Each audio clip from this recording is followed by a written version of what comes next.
화성에는 여러 얼굴이 있습니다. 정말이에요. 1976년 바이킹 1 궤도선이 화성을 탐사하던 중 흥미로운 것을 발견했는데 바로 사람의 얼굴처럼 생긴 커다란 구조물이었습니다. 시도니아라는 지역에 있었어요. 이 행성은 곧 큰 인기를 얻게 되었습니다. 조금 후에 리비아 몬테스에서 소위 왕관 얼굴이라고 불리는 것도 발견했습니다. 화성에는 일반적으로 이상한 구조물이 많이 있어요. 2022년 우리는 그곳에서 문과 같은 구조물을 발견했습니다. 나사의 큐리오시티 로버가 샤프산에 있는 이스트 클리프라는 바위 언덕의 사진을 찍었어요.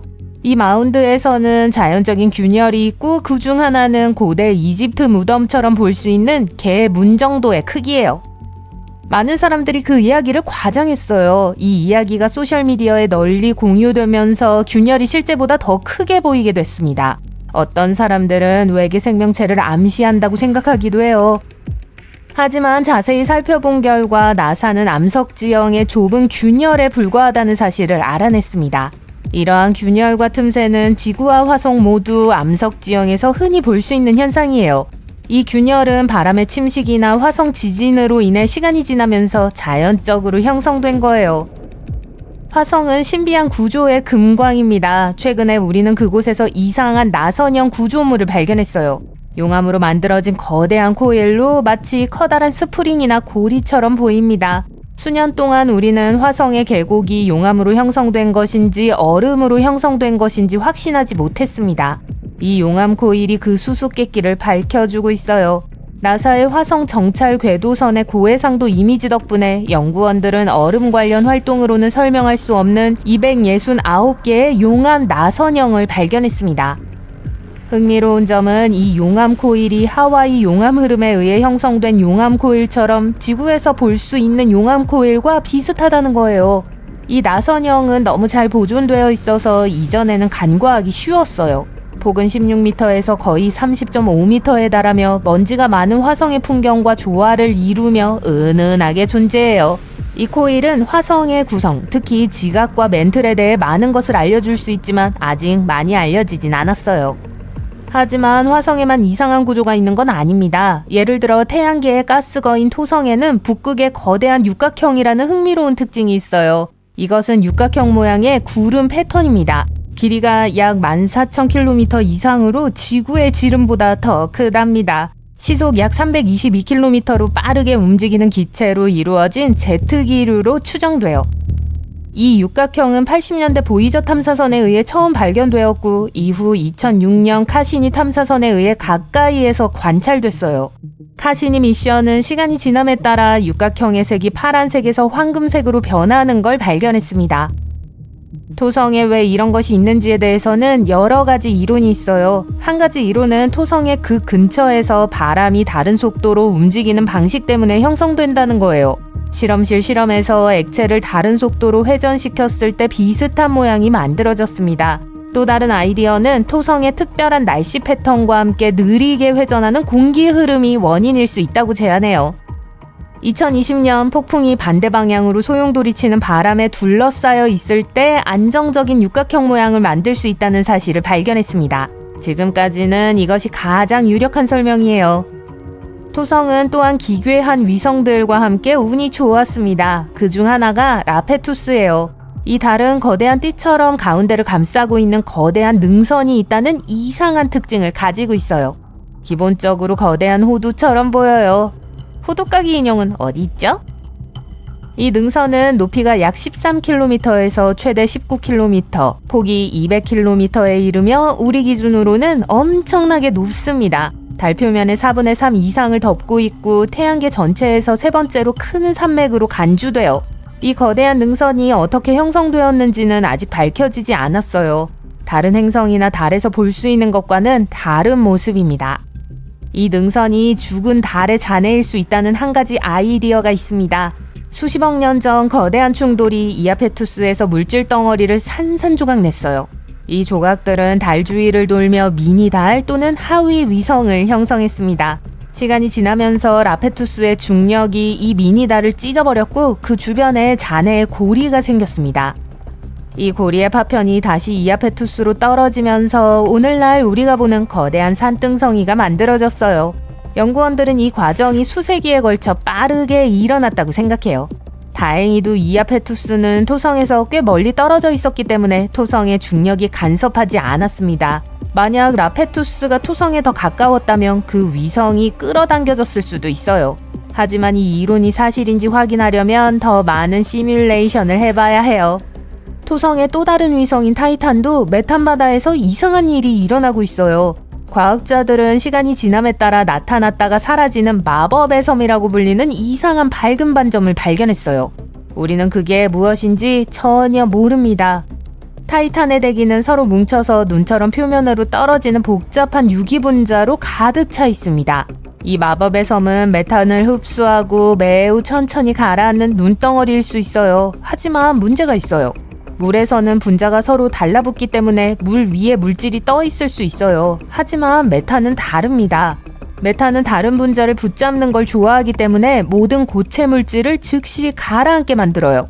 하지만 이 마법의 섬은 가라앉지 않아요. 이 섬들은 구멍이 많은 얼음으로 만든 스펀지 같다는 이론이 있어요. 이 구멍이 많은 얼음 조각이 호수 가장자리에서 떨어져 나오면 타이탄의 바다 위에 잠시 떠 있다가 아래로 가라앉는다는 거죠. 질소가스 거품이나 바람으로 인한 파도 같은 다른 아이디어도 있어요. 확실히 알기 위해서는 더 많은 연구가 필요해요. 달은 이상하게 생겼어요. 우리 달만 봐도 알 수 있죠. 1971년에 우리 달에서 흙이 사라진 부분을 발견했는데 마치 푸른 호수처럼 보였어요. 그들은 이 신비한 장소를 이나라고 부릅니다. 1971년 아폴로 15호 임무 중에 처음 발견됐어요. 이후 아폴로 17호 미션에서 더 선명한 사진을 찍었죠. 푸르스름한 D 글자 모양의 이 점은 달에서 가장 이상한 것 중 하나입니다. 이 색은 현무암이라는 티타늄이 풍부한 특수 암석에서 유래합니다. 이 암석들이 이나의 바닥을 덮고 있어 파란색으로 보여요. 이나 내부의 마운드 가장자리 근처에도 푸른빛이 도는 부분이 있어요. 이나는 독특하며 아마도 오랜 역사를 가지고 있을 거예요. 화산 활동이 있었을 수도 있는데 약 35억 년 전의 토루가 남아 있습니다. 이는 이나를 둘러싸고 있는 화산 보호막의 표면 나이와 비슷해요.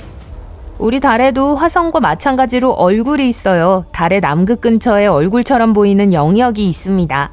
하지만 멀리서 보면 얼굴과 비슷한 이미지를 만들어내는 크레이터와 그림자가 모여있는 것일 뿐이에요. 이 분화구는 수십억 년 동안 존재해왔으며 달 표면의 약 16%를 덮고 있습니다. 이러한 분화구 중 일부는 내부에 물과 얼음이 있을 수도 있어요. 태양계에는 왜 이렇게 많은 얼굴이 있는지 궁금하실 거예요. 그건 바로 우리의 뇌가 얼굴이 없는 곳에서도 얼굴을 인식하도록 연결되어 있기 때문이에요. 이를 파레이돌리아 현상이라고 합니다.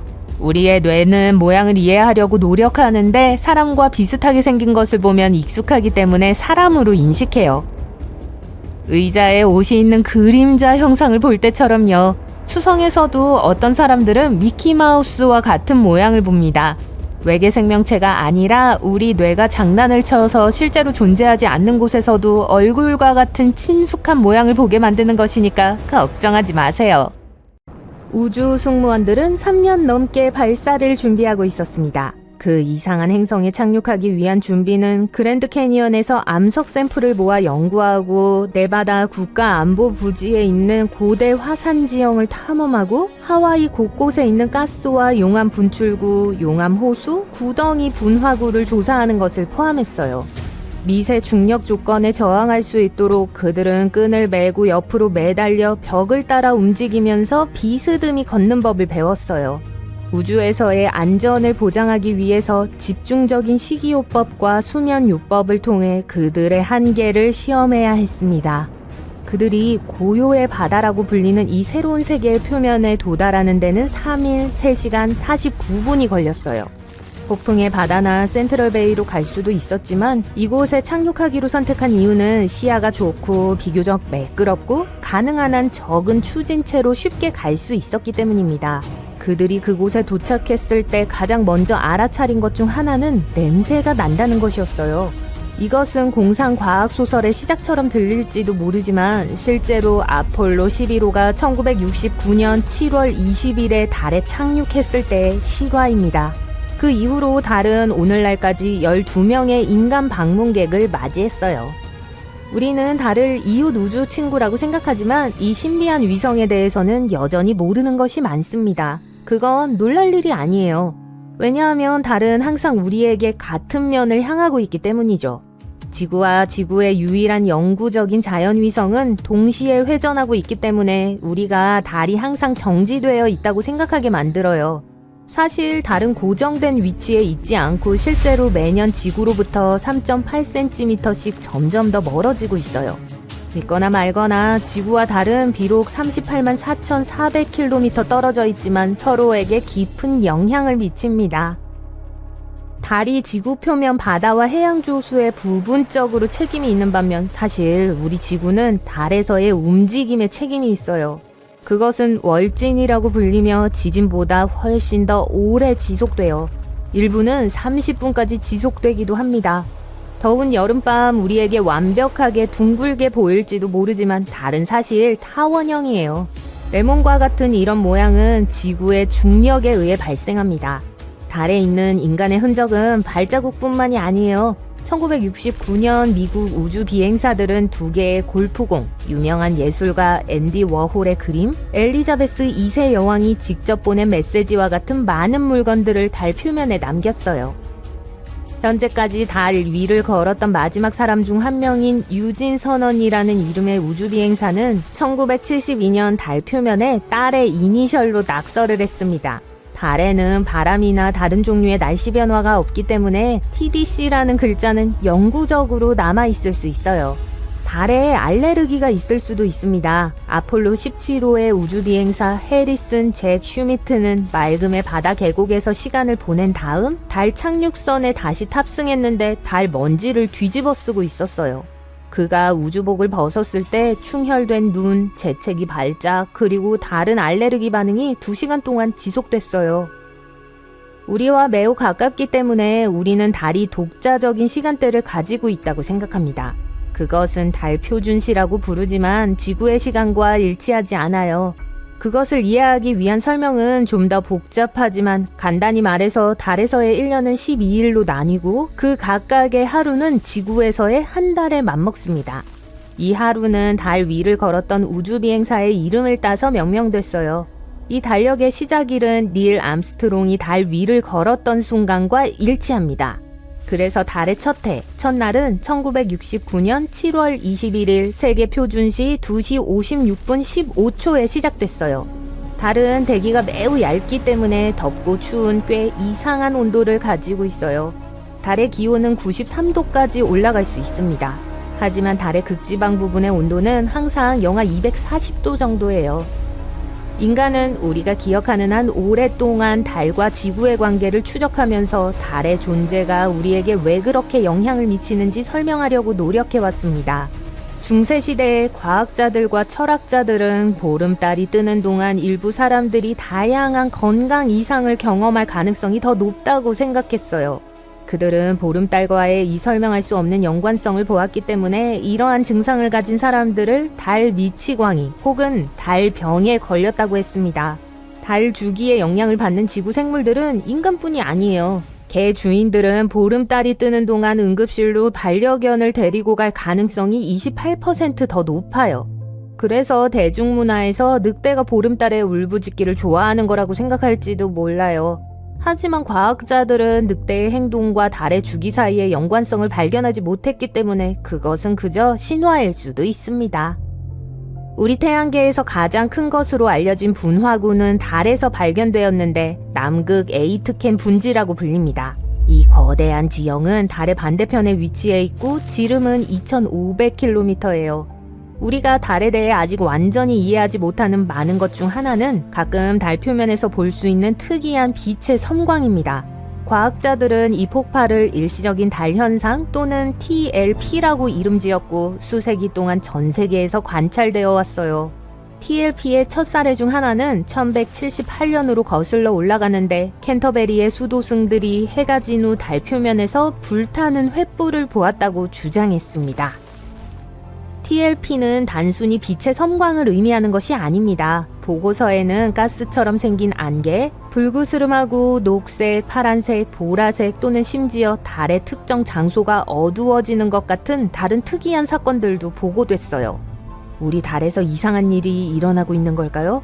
이제 그저 시작일까요? 아니면 현재 새로운 우주 연구 장비 덕분에 그것을 알아차리기 시작한 것일까요? 이러한 사건들의 원인이 될 수 있는 것을 이해하기 위해 과학자들이 개발한 많은 다양한 이론들이 있어요. 달에서 일어나는 특이한 섬광은 유성 충돌에서 정전기 활동에 이르기까지 원인이 다양할 수 있어요. 이런 사건의 대부분은 지구상의 한 관찰자에 의해 혹은 한 장소에서만 목격되었기 때문에 각 사건에 대한 분명한 설명을 하기는 어렵습니다. 달에서 눈에 띄는 지진 활동이 있다는 사실은 왜 우리가 가끔 달의 표면에서 특이한 섬광을 볼 수 있는지를 설명합니다. 달의 표면이 움직일 때 다양한 빛 반사 가스를 분출하게 할 수 있고 이것은 빛이 발생하게 할 수 있어요. 일부 과학자들은 심지어 남아있는 지질학적 활동이 원인일 수 있다고 주장합니다. 우리가 항상 달을 생명이 없는 세상으로 봐왔다는 점 때문에 이 사실은 더욱 충격적이에요. 여러분은 달이 색깔을 바꿀 수 있다는 걸 알아챈 적이 있나요? 사실 그것에 대한 많은 과학적 설명이 있어요. 달은 지구 대기권 밖에서 바라볼 때 갈색을 띤 회색처럼 보입니다. 지구 표면에서 바라볼 때 달은 다양한 현상에 따라 색이 변하는 것처럼 보입니다. 지평선 근처에서 보이는 달은 노란색이나 붉은색 조를 띌 거예요. 더 희귀한 파란 달은 여러분이 더 큰 먼지 입자를 포함한 대기를 통해 달을 보고 있다는 것을 나타냅니다.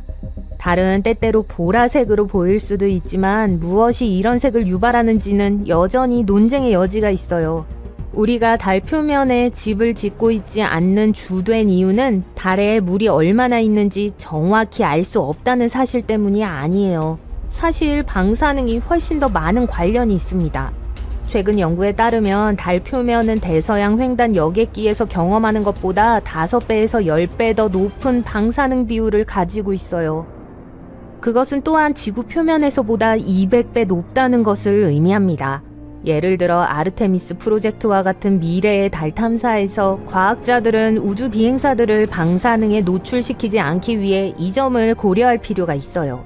아폴로의 여동생인 아르테미스의 이름을 딴 이 프로그램은 미래의 달 표면에 우주 비행사를 배치하는 것뿐만 아니라 안전한 조건 하에서 달을 연구하기 위한 일종의 시설을 짓는 것을 목표로 하고 있습니다. 이 프로젝트는 2017년에 시작되었지만 첫 번째 계획된 임무는 2022년 여름에 발사될 예정이고 기간은 25일로 예상돼요.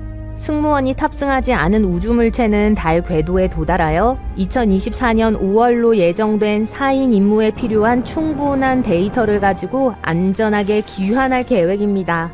아르테미스 3, 4, 5호가 각각 2025년, 2026년, 2027년에 발사될 예정이고 각각 약 30일 동안 머물 예정입니다. 모든 건 지구의 작은 변화에서 시작됐어요. 처음에는 사람들이 달이 더 밝아졌고 좀 더 커졌다는 걸 알아차렸어요. 하지만 아무도 신경 쓰지 않았죠. 달은 전 세계 조수에 영향을 미쳤어요. 물이 해변으로 밀려들었지만 비극은 아니었어요. 많은 물고기들이 해안 가까이로 왔어요. 보통 어둡고 깊은 곳에 사는 대왕 오징어, 아귀, 그리고 다른 생물들을 해안가 옆에서 발견했죠. 새롭고 이상한 일들이 매일 일어나요. 더 이상 새들은 겨울에 남쪽으로 날아가지 않아요. 거대한 무리를 지어 목적 없이 도시를 날아다녀요. 달은 새들이 자연에서 항해하는 걸 도와주었기 때문에 이제는 더 이상 어느 쪽으로 날아가야 할지 모르는 거죠. 세계 바다의 끝없는 물에서 선장들은 나침반이 이제는 불안정하다는 걸 알아차려요. 지구의 자극이 바뀌어 화살표가 다른 방향을 가리키고 있거든요. 사람들은 달이 알 수 없는 이유로 지구에 접근하기 시작했다는 걸 알았어요. 달의 중력이 지구의 중력에 영향을 미쳐요. 이게 기후, 모든 생명체들의 행동, 그리고 자기장의 변화를 수반해요. 이제 제일 건조한 곳에 비가 내리고 제일 추운 곳이 더워져요. 전 세계의 생태계를 파괴하고 있어요. 숲 근처에 사는 사람들은 늑대들이 항상 울부짖는 소리를 들어요. 달이 이 동물들을 미치게 해요. 지구의 자연 위성은 크기가 커지고 있고 밤을 훨씬 더 밝게 밝히고 있어요. 아직 결정적인 일은 일어나지 않았어요. 사람들은 종말이 다가오고 있다는 걸 믿고 싶어 하지 않기 때문에 당황하지 않아요. 하지만 그러다 어느 날 달이 임계점에 도달해요. 음악을 들으며 길을 걷고 있는데 그 순간 누군가가 여러분을 밀쳐요. 좋아요. 회사에 지각한 건가 보네요. 계속해서 걷는데 지나가던 여자가 여러분의 어깨를 쳐요. 그리고는 죄송해요 하고 가버렸어요. 여러분은 그녀의 눈에서 두려움을 알아차립니다. 앞을 보니 사람들이 여러분을 향해 달려오는 게 보여요. 헤드폰을 벗으니 비명과 사이렌 소리가 들려요. 사람들이 차를 두고 도망가요. 수백 마리의 갈매기들이 하늘을 날고 있어요. 온갖 혼돈 속에서 이상한 소리가 들려요. 물인 것 같아요. 이게 어떻게 가능하죠? 여러분은 해안에서 몇 킬로미터 떨어진 도심에 있어요. 하지만 생각할 시간은 없어요. 거대한 파도가 거리로 밀려와 여러분을 향해 곧장 달려오고 있는 걸 발견해요. 여러분은 건물로 뛰어들어 10층으로 올라가요. 여기서 물이 도시를 가득 채우는 걸 봐요. 강한 물줄기가 모든 자동차들, 1층 건물들, 그리고 나무들을 거리에서 날려버려요. 물에 상어와 다른 물고기들이 있는 게 보여요. 사람들은 집과 지붕 위로 숨었어요. 도시 전체가 순식간에 대재앙으로 빠져들고 있어요. 여러분이 숨어있는 건물에 TV가 작동하고 있어요. 홍수가 전 세계적으로 일어나고 있다는 걸 알게 됐죠. 거대한 쓰나미가 해안 도시들을 뒤덮었어요. 어떤 곳에서는 파도가 30층 건물의 높이에 도달해요. 많은 마을들이 지구 표면에서 지워졌어요. 달이 지구에 너무 가까이 왔고 대규모 홍수는 시작에 불과해요. 달은 지구 주위를 날아다니며 우리의 고향이 중심축에 있을 수 있도록 도와줘요. 안정된 기후를 제공하고 생물체의 발달을 돕고요. 하지만 지금 이 균형이 깨졌어요. 달이 다가와서 지구의 중력을 변화시키고 있어요. 지구가 옆으로 약간 기울어지면 전 세계적으로 대규모 홍수가 일어날 수 있어요. 여러분이 둥근 물잔을 들고 있다고 상상해 보세요. 그걸 조금만 기울여 보세요. 액체가 한쪽에서 다른 쪽으로 어떻게 움직이는지 보이시죠? 똑같은 일이 지금 바다에서 일어나고 있어요. 하지만 달이 그냥 다가오고 있진 않아요. 행성 주위를 날아다니면서 한 번 돌 때마다 점점 가까워지고 있어요. 지구의 다양한 곳에서 자연재해를 일으키고 있어요. 이제 바다가 한쪽으로 흘러가다가 몇 시간 후에는 다른 쪽으로 밀려가요. 그래서 모든 물이 거리에서 해안으로 되돌아가는 걸 볼 수 있어요. 오늘이 끝날 때쯤 바다가 다시 도시로 돌아올지도 몰라요. 잠깐만요. 벌써 하루의 끝이 온 것 같아요. 하늘이 어두워진 걸 알 수 있어요. 아직 오후 3시밖에 되지 않았는데 이상하네요. 달이 지구의 자전 속도를 바꿔서 하루를 더 빠르게 지나가게 해요. 달이 하늘을 거의 덮고 지구를 밝게 비춰요. 거대한 달 분화구가 보여요. 너무 가까워서 태양이 빛나고 있을 때도 볼 수 있어요. 어떤 곳에서는 지나가는 달이 태양을 가려요. 물이 거리에서 빠져나가자 모두들 밖으로 나갑니다. 이 순간 지진이 시작돼요. 도로가 갈라지면서 집들이 무너지고 있어요. 거리에 산사태가 났어요. 전 세계적으로 지각판이 이동하고 있어요. 서로에게 접근하고 있는 두 개의 자석공을 상상해 보세요. 그러니까 공 하나는 달이고 다른 하나는 지구의 핵이에요. 여러분은 이 핵 위에 있는 것들한테 무슨 일이 일어날 거라고 생각하세요? 이게 수십만 킬로미터의 지구 지각이에요. 그리고 이제 그게 다 움직이고 있어요. 파괴적인 균열들이 전 세계적으로 나타나고 있어요. 지구에서 가장 높은 산들이 부서져 돌무더기로 변해요. 해저는 갈라지고 지하 깊은 곳에서 마그마를 방출해요.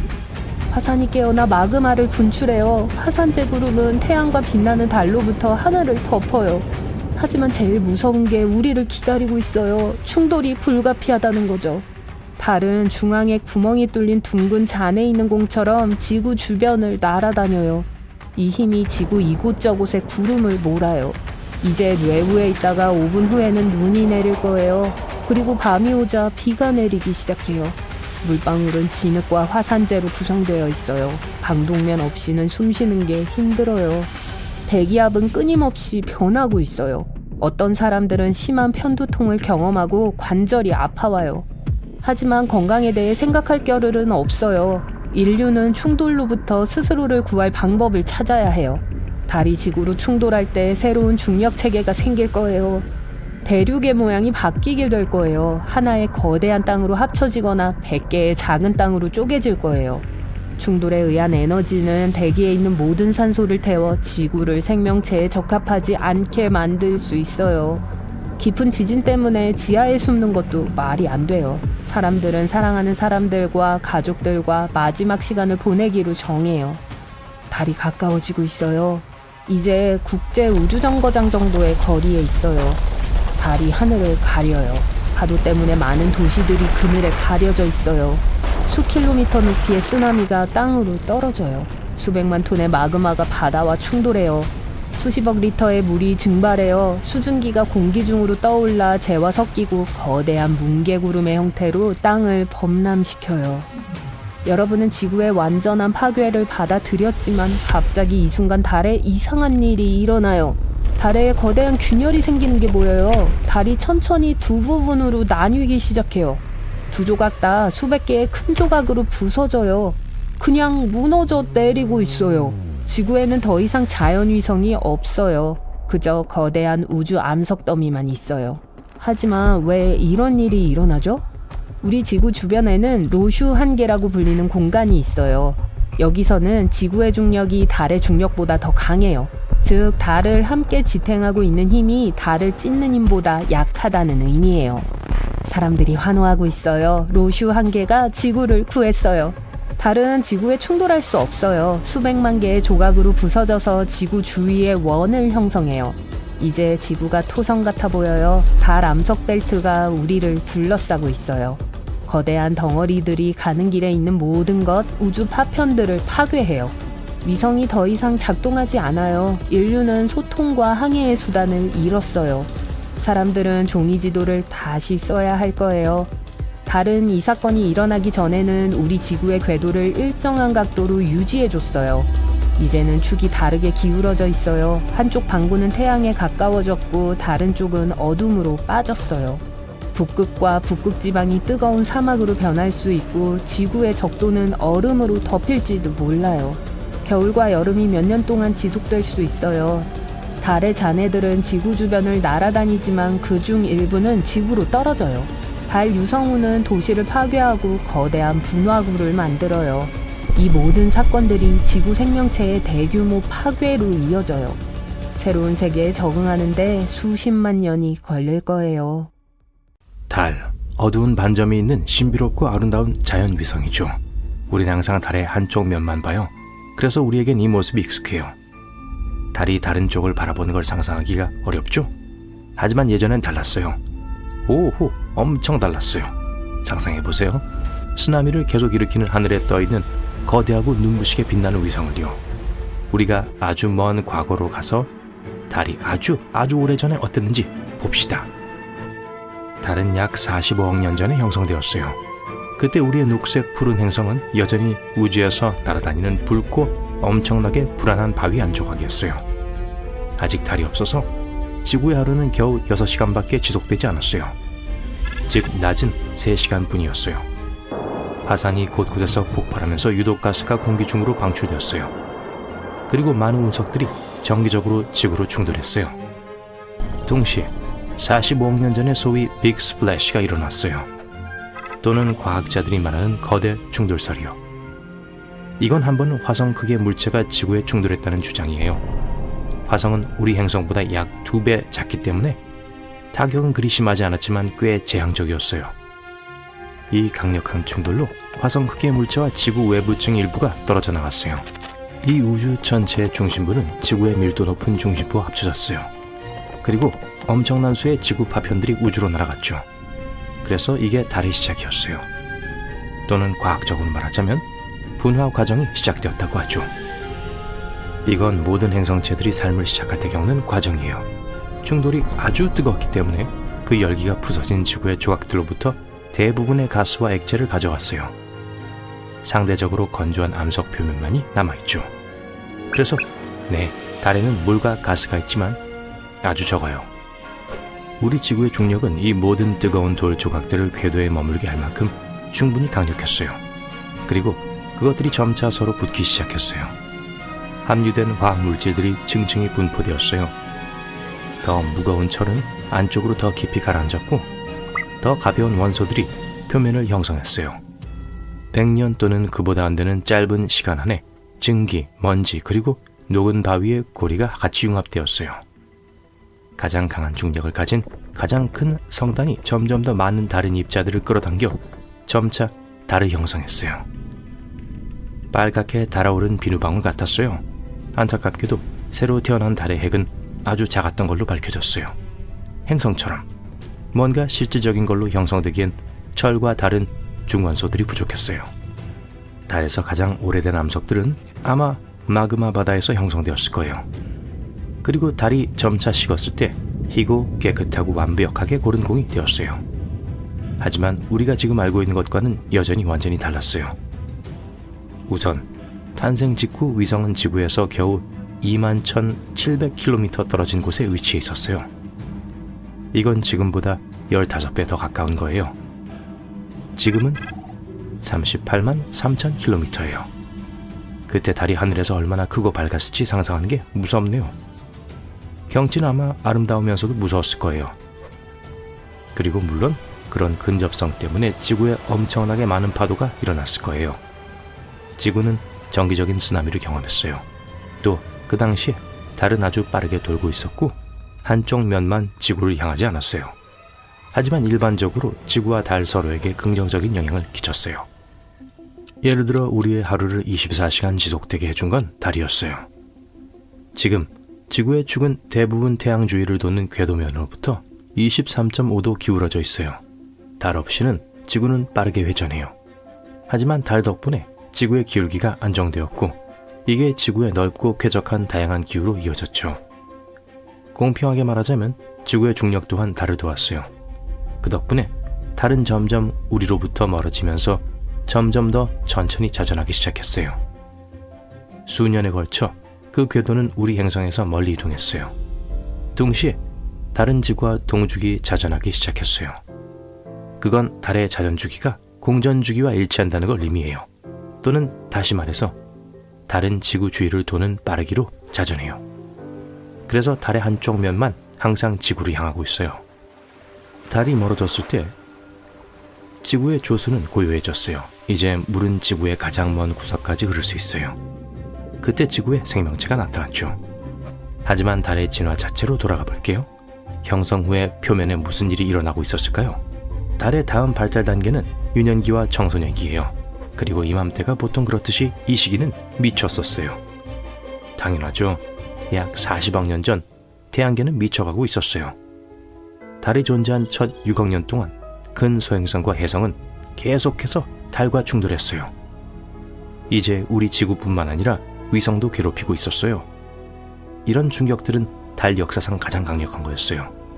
이것들이 나중에 어두운 바위로 채워진 많은 큰 분화구들을 남겼죠. 그래서 우주가 지구로는 충분하진 않았나 봐요. 한 번은 외행성이 달에 충돌했어요. 화성과 목성 사이의 소행성 내에서 가장 큰 물체인 세레스 크기 정도였어요. 이 폭발이 SPA 분지를 형성했고 달의 모습을 영원히 바꾸어 놨어요. 달 뒷면에 있는 어두운 부분 보이세요? 바로 여기 맨 남쪽이에요. 이곳은 남극 에이트킨 분지라고 불려요. 지름이 약 2575km예요. 그리고 제가 언급한 약 43억 년 전에 일어난 충격에 의해 형성되었어요. 이 행성은 과학자들이 현재 달의 먼 표면 곳곳에서 발견하고 있는 복잡하고 이상한 화합물을 많이 가지고 왔어요. 이 화합물들은 많은 열을 방출하기 시작했고 달 멘틀의 일부를 녹였고 이런 실수로 화산을 깨웠어요. 화산이 맹렬히 폭발하기 시작했어요. 엄청난 양의 마그마가 달 표면에 퍼져나갔어요. 많은 세월이 흐른 후 식어서 우리에게 익숙한 유명한 어두운 얼룩을 남겼죠. 이것들은 달의 바다로 불려요. 거기에는 달의 고지대에 비해 분화구가 훨씬 적어요. 하지만 지난 10억 년 동안 달은 가끔 운석과 충돌하는 걸 제외하고는 지질학적으로 활동적이진 않았어요. 일반적으로 달의 모습은 이러한 사건들의 결과로 영원히 바뀌었어요. 그리고 두드려 맞고 지쳐서 성인기에 돌입했죠. 하지만 그때도 평온함은 얻지 못했어요. 한 무리의 운석들이 다시 괴롭히기로 결정했어요. 솔직히 그렇게 나쁘진 않았어요. 충돌은 많았지만 모두 꽤 작았어요.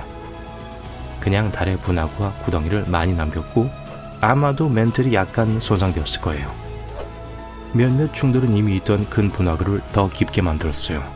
달의 지각은 계속되는 혼란 때문에 수년에 걸쳐 점점 더 얇아지고 있어요. 그리고 지금 우리는 분화구로 덮인 달의 지각 상부를 달의 고지라고 불러요. 달의 모든 희고 밝은 지역 말이요. 고지대요. 하지만 결국엔 우주는 마침내 잠잠해졌어요. 적어도 지금은요. 그리고 달은 오늘날과 같아 보이기 시작했어요. 지구의 자연위성에 대해 우리가 아직 모르는 게 많아요. 역사의 과학자들이 여전히 정확하게 설명할 수 없는 순간들이 있었죠. 하지만 그들은 우리의 아름다운 위성을 계속 연구하고 있어요. 달에 대한 자료는 그 자체로만 유용한 게 아니에요. 우리에게 태양계와 우주 전체 역사에 대한 더 완전한 그림을 제공해 주죠. 그러니 언젠간 우리가 달에 대해 알아야 할 모든 걸 알아낼 수 있기를 바라봅니다.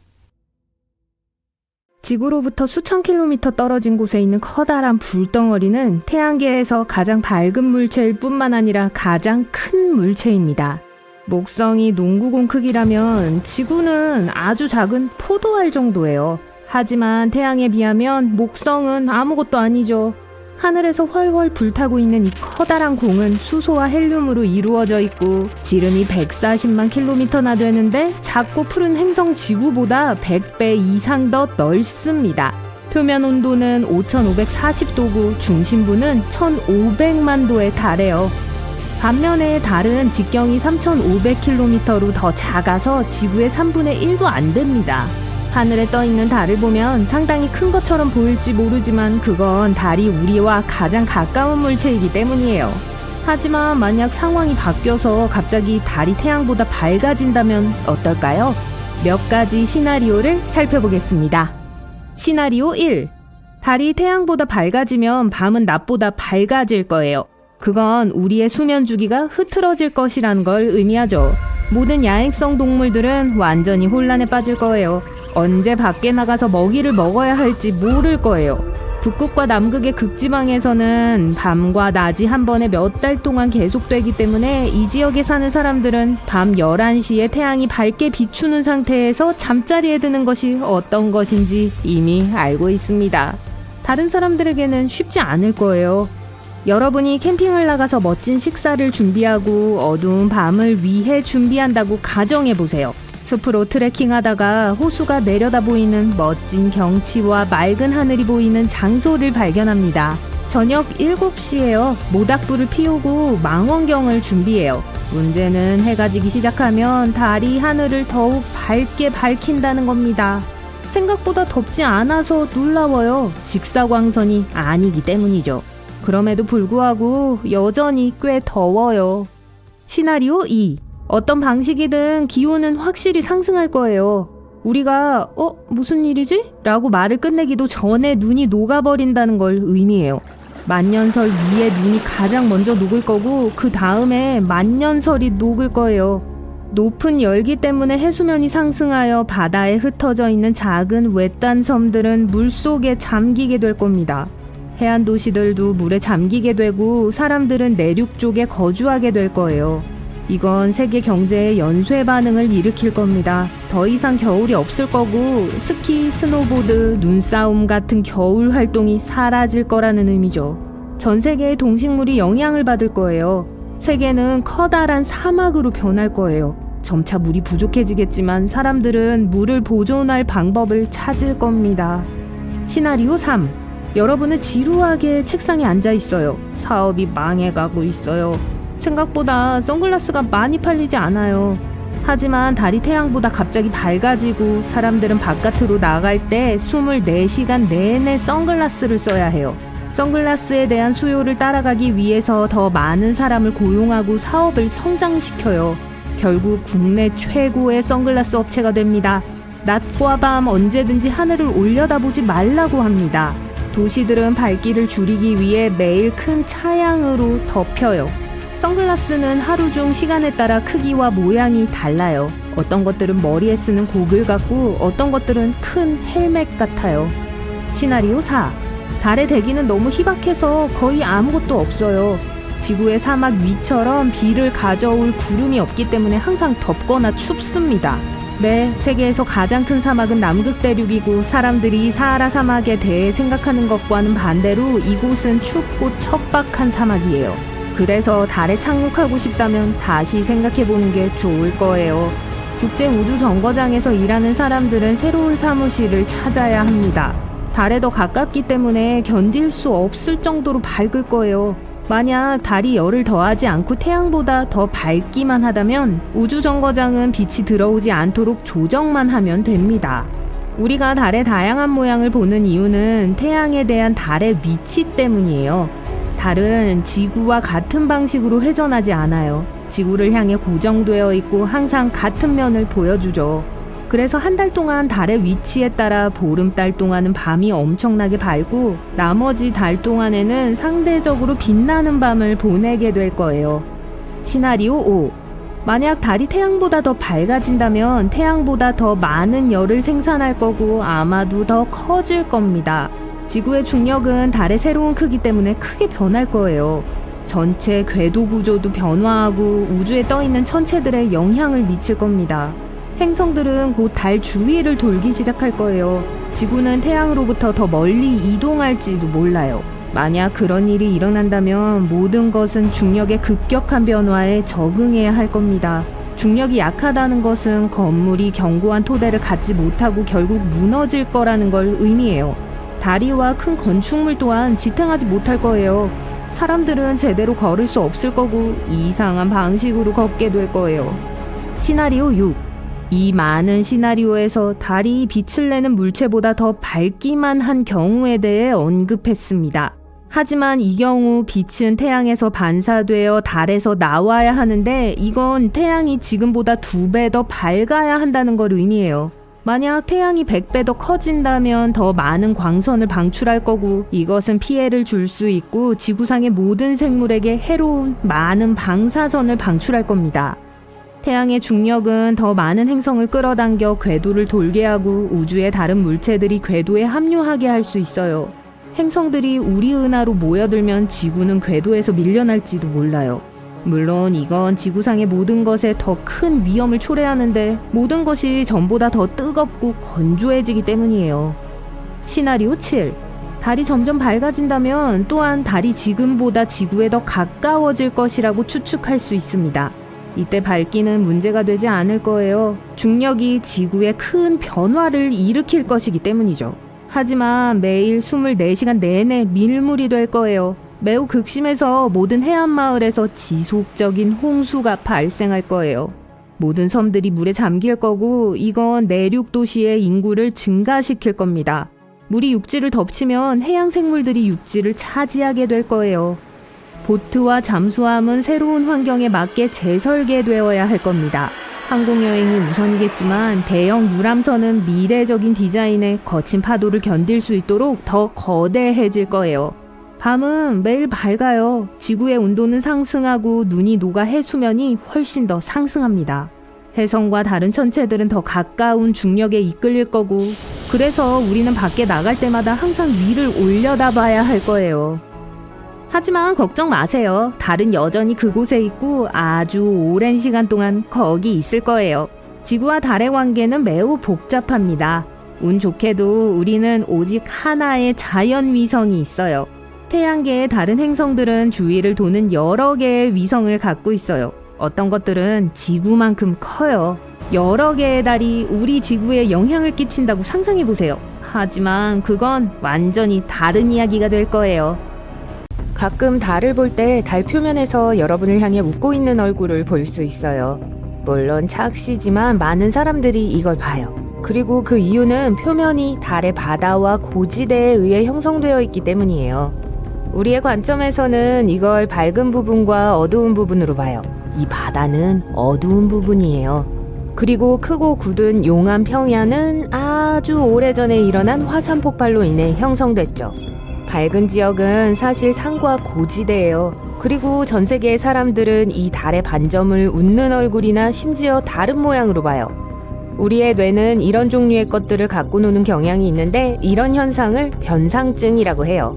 실제로 존재하지 않아도 익숙한 얼굴과 모양을 보는 것을 의미해요. 여러분이 토스트 조각에서 얼굴을 보거나 구름에서 모양을 보는 것과 비슷해요. 그리고 북반구에는 많은 사람들이 다양한 달의 바다에서 얼굴을 봐요. 눈은 평온한 바다와 비예요. 구름의 바다는 입을 나타내고 섬과 증기의 바다는 코를 형성하죠. 하지만 이건 이 그림을 해석하는 하나의 방법일 뿐이에요. 그리고 대부분 북반구에서 그렇게 보여요. 만약 남반구에 산다면 반대로 보게 될 거예요. 거기서 달을 보면 어떤 사람들은 누군가가 막대기 뭉치 같은 걸 들고 있는 게 보일 거예요. 아니면 여성의 모습인데 머리를 올리고 그 안에 2개의 보석이 있고 얼굴 왼쪽 옆모습을 볼 수 있을 거예요. 분화구 중 하나는 반짝이는 다이아몬드를 연상시켜서 목에 걸고 있는 것 같아 보이죠. 어떤 곳에서는 토끼의 모양을 볼 수 있어요. 반면에 미국 태평양 북서부 사람들은 달을 바라볼 때 보이는 두꺼비에 대한 이야기도 해요. 이 이야기는 두꺼비와 사랑에 빠진 늑대가 있었다고 해요. 그리고 두꺼비는 늑대가 도망가고 싶어 했고 어디로 가는지 몰랐기 때문에 늑대를 믿지 않았어요. 두꺼비는 크게 뛰어올라 달에 착륙했어요. 다른 행성들도 우리처럼 아름다운 무지개가 있을까요? 무지개의 재료는 빗방울과 햇빛이에요. 현재는 표면에 액체 상태의 물이 있는 행성이 있는지도 모르고 비를 내릴 정도로 대기에 충분한 물이 있는 곳도 없어요. 하지만 다른 액체 물방울이 태양에서 오는 빛을 굴절시켜 다양한 색으로 퍼뜨릴 수는 있어요. 타이탄은 토성의 위성 중 하나예요. 그리고 그곳의 대기는 아마도 비를 형성할 수 있는 액체 메탄 방울이 풍부할 거예요. 타이탄의 대기는 아주 흐릿해요. 그건 직사광선이 흔하지 않으며 그래도 언젠가 메탄 무지개를 우리가 포착할 수 있는 약간의 가능성이 여전히 있다는 의미죠. 진짜 존재한다면 지구의 무지개와 비슷할 거예요. 하지만 메탄이 빛을 물과 다르게 굴절시키기 때문에 좀 더 넓을 거예요. 금성에도 글로리라고 불리는 비슷한 게 있어요. 과학자들은 무지개와 비슷한 햇빛이 황산 방울 위로 떨어지는 이 과학 현상을 사진으로 포착했어요. 목성은 엄청나게 크고 지구보다 약 11배 더 넓어요. 뿐만 아니라 지구는 대적점보다 2배 작은데 이는 한 세기 이상 목성에 존재해온 맹렬한 폭풍지대예요. 우리는 목성에 신세를 많이 지고 있어요. 이곳의 방사선은 우리에게 치명적인 수준보다 1000배 더 강하고 중력 또한 매우 강력해서 사실 충돌로부터 지구를 보호해주고 있어요. 몇몇 다른 행성계에서는 목성과 같은 거대 행성들은 원래 형성되었던 곳으로부터 이동하거나 옮겨 다닐 수 있어요. 안으로 소용돌이치며 항성에 가까워지죠. 돌아다닐 때 많은 문제를 일으킬 수 있어요. 항성에 가까워지면 길을 가로막고 있는 몇몇 무고한 작은 행성이나 다른 천체들을 삼키고 파괴할 수 있어요. 하지만 이 거대 행성들이 항성에서 멀리 떨어져 있다면 행성계의 수호자 역할을 해요. 내부 궤도에 있는 행성들을 보호하고 중심성 주위를 돌 수 있게 해주죠. 목성은 가까이 오는 혜성이나 소행성을 다 먹어치워버릴 수 있기 때문에 태양계의 진공청소기라는 별명을 얻었어요. 또 그것들의 궤도를 바꿔서 쫓아내고 아주 오랫동안 돌아오지 못하게 할 수도 있어요. 이런 식으로 목성은 내 행성을 보호해요. 비록 가끔 실수로 소행성이나 혜성을 안으로 보내서 6,500만 년 전에 공룡을 멸종시켰던 것과 같은 충돌을 일으키기도 하지만요.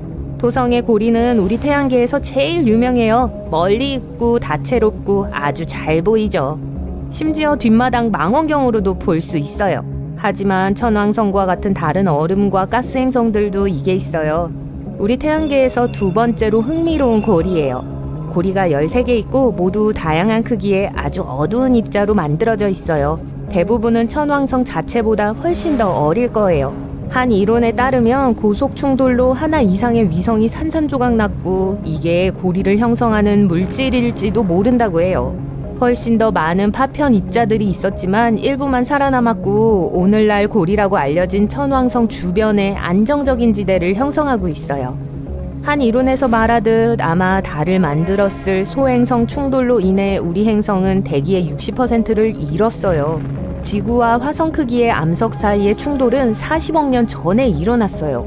거기서 나온 모든 파편들이 우리 행성 주위 궤도에 모여 결국 달을 형성했어요. 금성은 최근에 활동했던 적어도 37개의 화산이 있는 곳인데 이게 내부가 아직도 지질학적으로 활동하고 있다는 걸 보여주는 첫 번째 증거예요. 이전의 연구는 이 행성의 내부가 따뜻하다는 것과 또한 고리 모양의 구조물들이 있다는 걸 발견했어요. 금성의 깊은 곳에서 아주 뜨거운 물질의 기둥이 멘틀층을 통해 솟아오르고 그게 이 구조물을 형성해요. 마치 하와이 제도의 화산 지역에 기둥이 형성되는 것과 같아요. 하지만 과학자들은 이게 그냥 몇몇 고대 활동의 결과라고 생각했어요.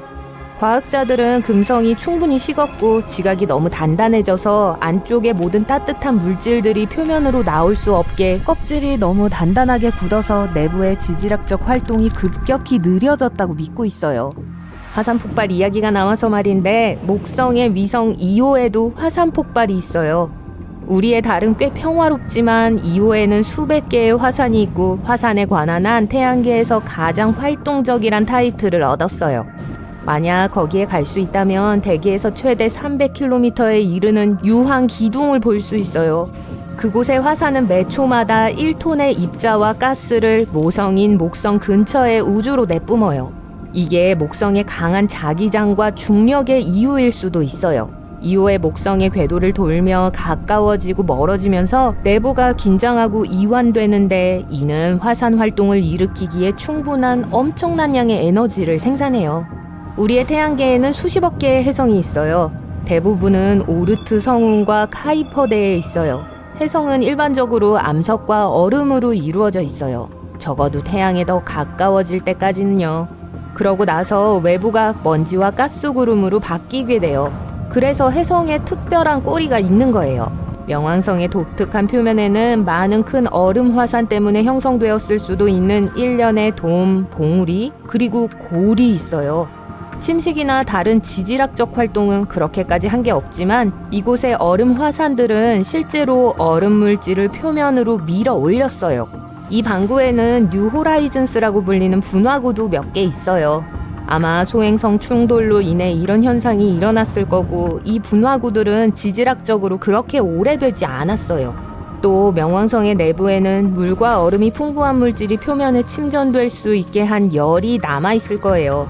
제가 전에 언급했던 특정 구조물들은 물이 행성 내부로부터 상승하고 있었기에 또 명왕성의 대기압과 함께 온도가 매우 낮아서 결국 급속도로 얼어서 생겼을 수도 있어요.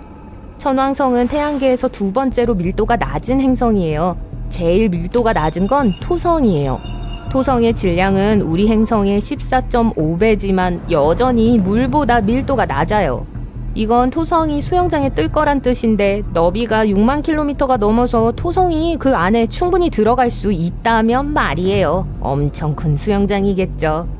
자, 다시 천왕성으로 갈게요. 밀도가 너무 낮기 때문에 구름 위로 발을 디딜 수 있을 정도인 90% 미만의 중력을 경험하게 될 거예요. 화성에는 꽤나 미친 듯한 황사폭풍이 있는데 사실 태양계에서 가장 큰 거예요. 행성 전체를 덮고 몇 달 동안 지속될 수 있죠. 한 이론은 거대한 폭풍은 먼지 입자들이 햇빛을 흡수하고 화성의 대기를 따뜻하게 하기 때문에 시작된다고 해요. 따뜻한 공기주머니가 형성되고 더 추운 지역으로 흐르기 시작해요. 이게 바람을 일으켜요. 이 강력한 바람은 땅에서 점점 더 많은 먼지를 들어 올려요. 이게 다시 행성의 대기를 가열시키고 더 많은 바람을 일으키고 더 많은 먼지를 일으켜요. 우와, 빗자루 하나 들고 다녀야겠어요. 아니, 2개 정도요? 매년 4월 여러 명의 과학자들이 우리 행성을 지나가는 소행성의 희미한 빛을 관찰합니다. 그러던 한 해 과학자들은 망원경이 이상하게 빛나는 것이 있다는 걸 깨달았어요. 과학자들은 그것이 또 하나의 소행성일 거라고 생각했습니다. 하지만 결과는 놀라웠는데요. 그들이 발견한 건 보통 소행성을 구성하는 광물이 아닌 특이한 우주 암석이었기 때문이에요. 그건 대부분 달에서 발견되는 물질인 규산염으로 이루어져 있었어요. 이 사실로 전문학자들은 그것이 달에서 떨어져 나온 조각일지도 모른다고 추측하게 됐어요. 그들은 카모오 알레와라고 이를 명명했는데 하와이어로 흔들리는 천체를 뜻해요.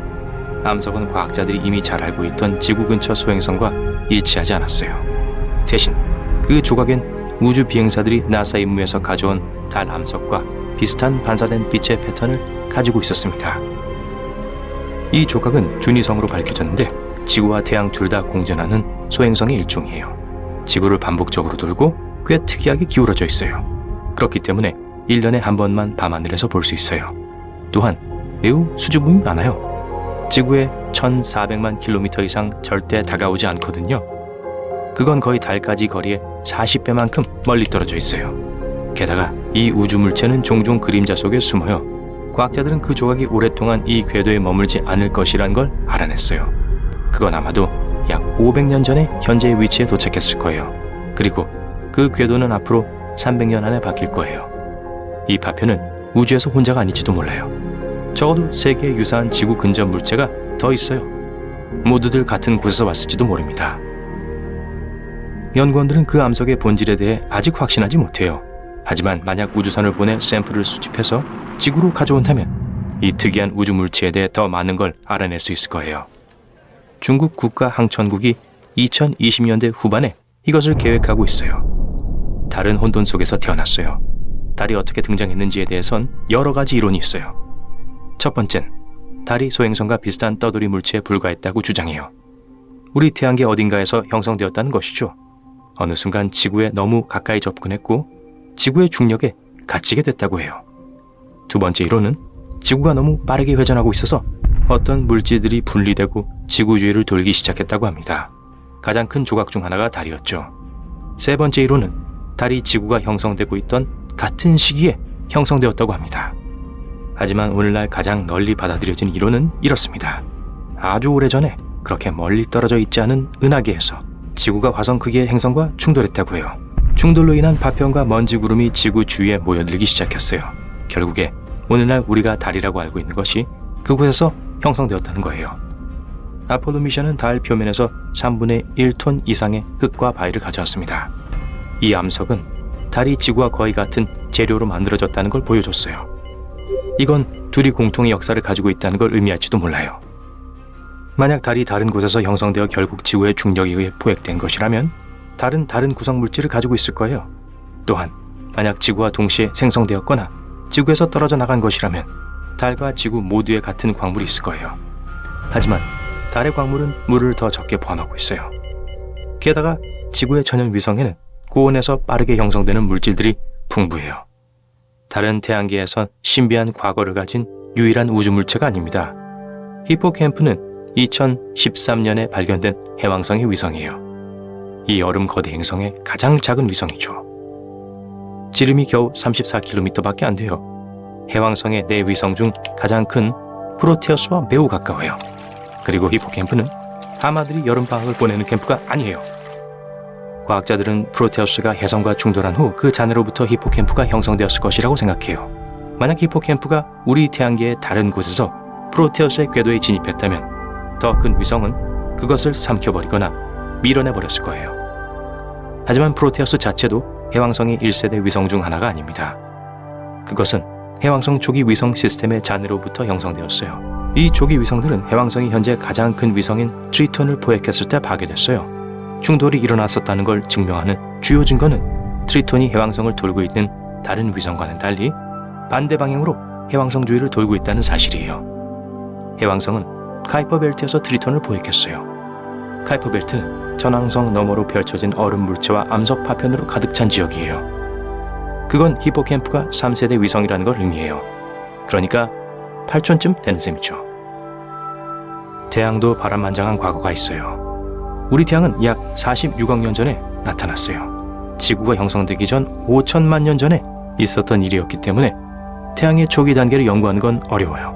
하지만 최근 한 연구팀이 45억 년 이상 된 결정체를 발견했어요. 운석 깊은 곳에 숨겨져 있던 그 결정체들은 우리 태양의 과거에 대한 몇 가지 사실을 밝혀냈어요. 행성들이 형성되기 전 우리 태양계는 중심별과 그 주위를 돌고 있는 먼지와 뜨거운 가스로 이루어진 거대한 원반으로 구성되어 있었어요. 먼지와 가스가 식으면서 그것은 지구에 떨어진 운석에서 발견되는 결정들을 포함한 광물로 변했어요. 그 고대 물질들은 일부 나중에 등장한 물질들과 달리 방사능에 노출되어 있었어요. 연구원들은 그 결정체들이 형성된 후에 태양에 무슨 일이 일어났을 거라고 생각합니다. 아마도 그땐 태양의 활동이 그다지 격렬하지 않았을지도 몰라요. 아니면 어떤 이유에서인지 나중에 등장한 물질들이 방사능 노출이 가능한 지역으로 이동하지 못했을 수도 있어요. 외소행성은 우리에게 태양계의 고대 역사를 엿볼 기회를 줍니다. 약 40억 년 전에 목성, 토성, 해왕성의 중력이 합쳐졌어요. 그로 인해 소행성들과 해성들이 태양계를 가로지르며 다른 행성들과 충돌했어요. 카이퍼 벨트에 있는 모든 외소행성들, 예를 들어 명왕성, 에리스, 하우메아, 마케마케는 강력한 충돌 후에 형성된 것으로 보이는 그들만의 위성을 가지고 있어요. 예를 들어 하우메아와 비슷한 궤도의 얼음 파편들은 고대 충돌 이론을 증명합니다. 충돌로 인한 잔해들은 외소행성의 중력으로부터 멀어질 만큼의 충분한 에너지가 없었어요. 또 하나의 외소행성인 세레스는 표면에 암모니아가 풍부한 점토가 있습니다. 암모니아는 세레스의 지배적인 기온에서 안정적이지 않아요. 하지만 태양계 외부에는 이 물질이 많이 있어요. 그건 세레스가 아마도 그 외부 지역에서 형성된 후 안으로 밀려 들어왔을 거라는 걸 의미해요. 결국 가스 거성들은 태양계 초기 단계에 이동이 많았어요. 아니면 소행성대에서 외소행성이 형성되었을 수도 있어요. 그리고 어떤 강력한 충돌 후에 암모니아가 이 외소행성에 나타난 거죠. 세레스는 과학자들이 얼음 위성을 더 잘 이해하는 데 도움이 될 수 있을 거예요. 지구의 해저에는 고농도의 탄산염 광물이 있고 세레스의 일부 지역에도 탄산염 광물이 있어요. 이는 이 외소행성이 일종의 화석화된 해양 세계와 같다는 뜻이죠. 태양계 밖의 행성인 외행성들의 대부분 또한 초기에 꽤 격렬한 충돌을 겪었어요.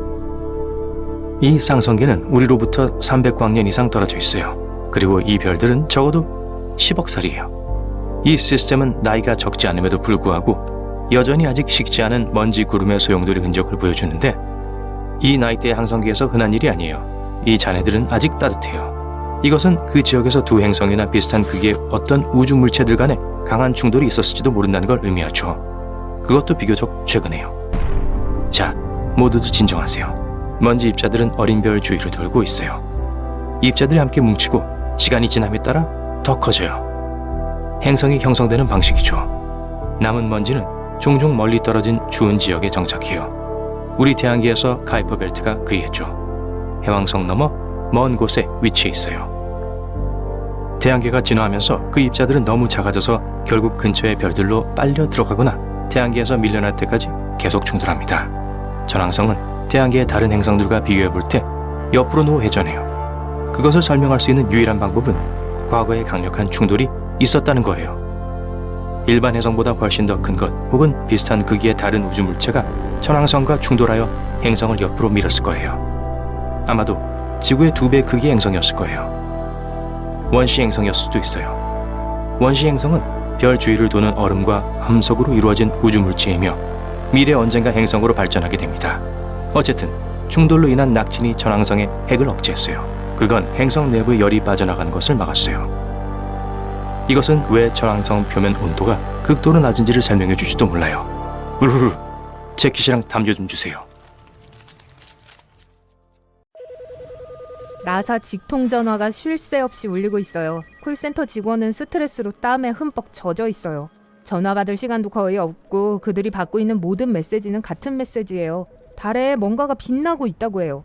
사실 그날 수백 수천 명의 아마추어 천문학자들이 밤에 달을 관찰하고 있었어요.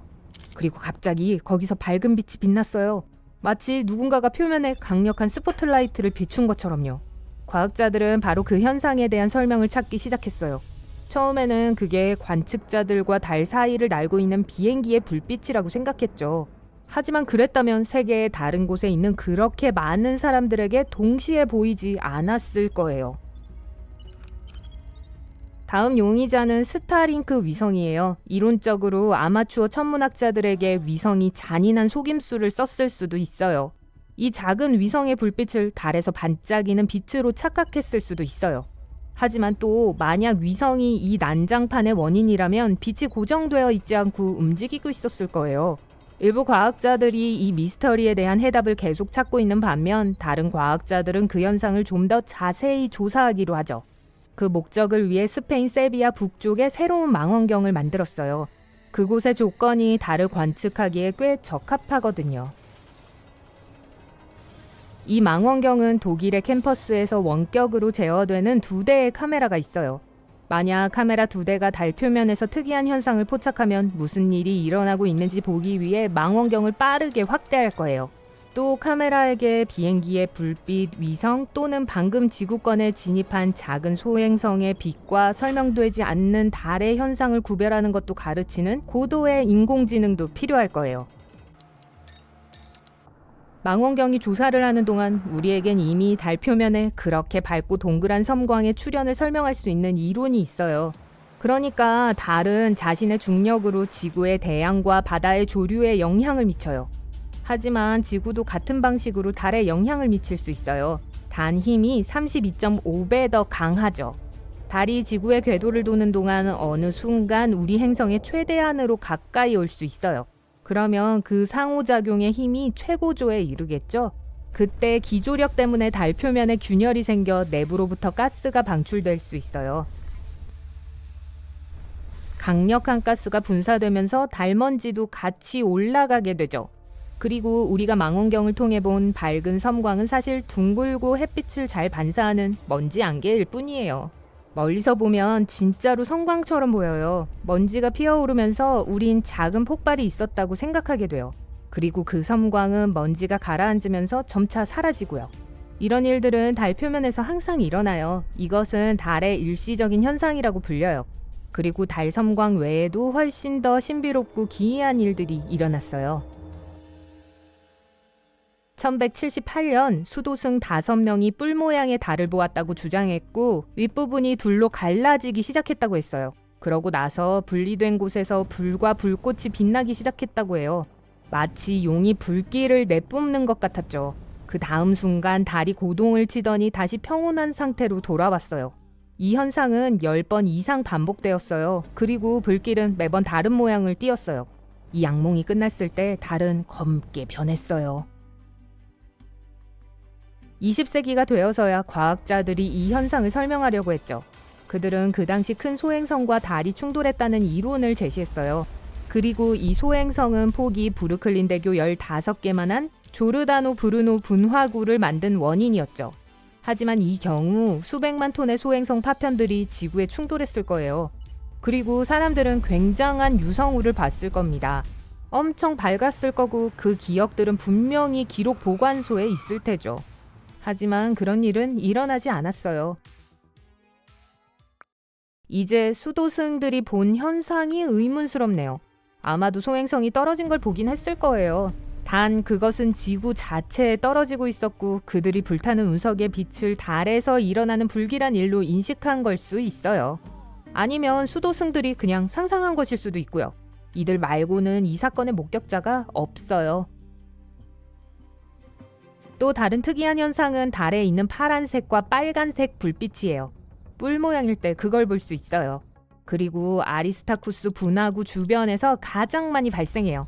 섬광은 매우 빠르게 깜빡여요. 거의 번개처럼요. 사실 이건 전기예요. 이것도 기조력 때문에 일어나는 거예요. 이게 바위에 쌓이는 기계적 응력을 야기해요. 이것은 많은 아마추어 천문학자들을 놀라게 한 푸른 섬광을 만들어내는 전기장을 만들 수 있어요. 달에는 별 폭발이 있을 수 있어요. 이건 표면에 떨어진 운석 탓으로 돌릴 수 있어요. 왜냐하면 달에는 대기가 거의 없기 때문에 달에 접근하는 소행성은 연소하지 않거든요. 무게와 속도가 커서 충돌 시 폭발이 일어나죠. 그리고 여기 지구에서는 그게 별이 폭발하는 것처럼 보여요. 예를 들어 1972년 5월 13일 아폴로 14호가 착륙한 곳 근처에 1000톤의 TNT만한 운석 충격이 있었어요. 우리가 훨씬 더 일찍 태어났다면 달 표면에서 계속되는 밝은 섬광을 보았을지도 몰라요. 그곳의 모든 분화구는 그런 운석 충돌에 의해 형성되었어요. 그러니 수년 전에 있었을 불꽃놀이를 상상해보세요. 그리고 심지어 그 운석들 중 많은 것들이 유용했어요. 물을 갖고 왔거든요. 네, 달에 물이 있었어요. 나사는 소피아 망원경으로 연구한 후 이 사실을 확인했어요. 그것은 비행기에 탑재되었어요. 이 관측은 지구의 상층 대기에서 이루어졌어요. 그런 고도에서 건조한 공기는 망원경이 아주 작은 세부 사항도 볼 수 있게 해주었죠. 물은 달의 극지방 분화구에 있었을지도 몰라요. 이 장소들은 빛을 쬐은 적이 없고 그 물은 얼음으로 덮여 있을지도 몰라요. 하지만 소피아는 햇빛이 비치는 달 표면에서 물을 발견했어요.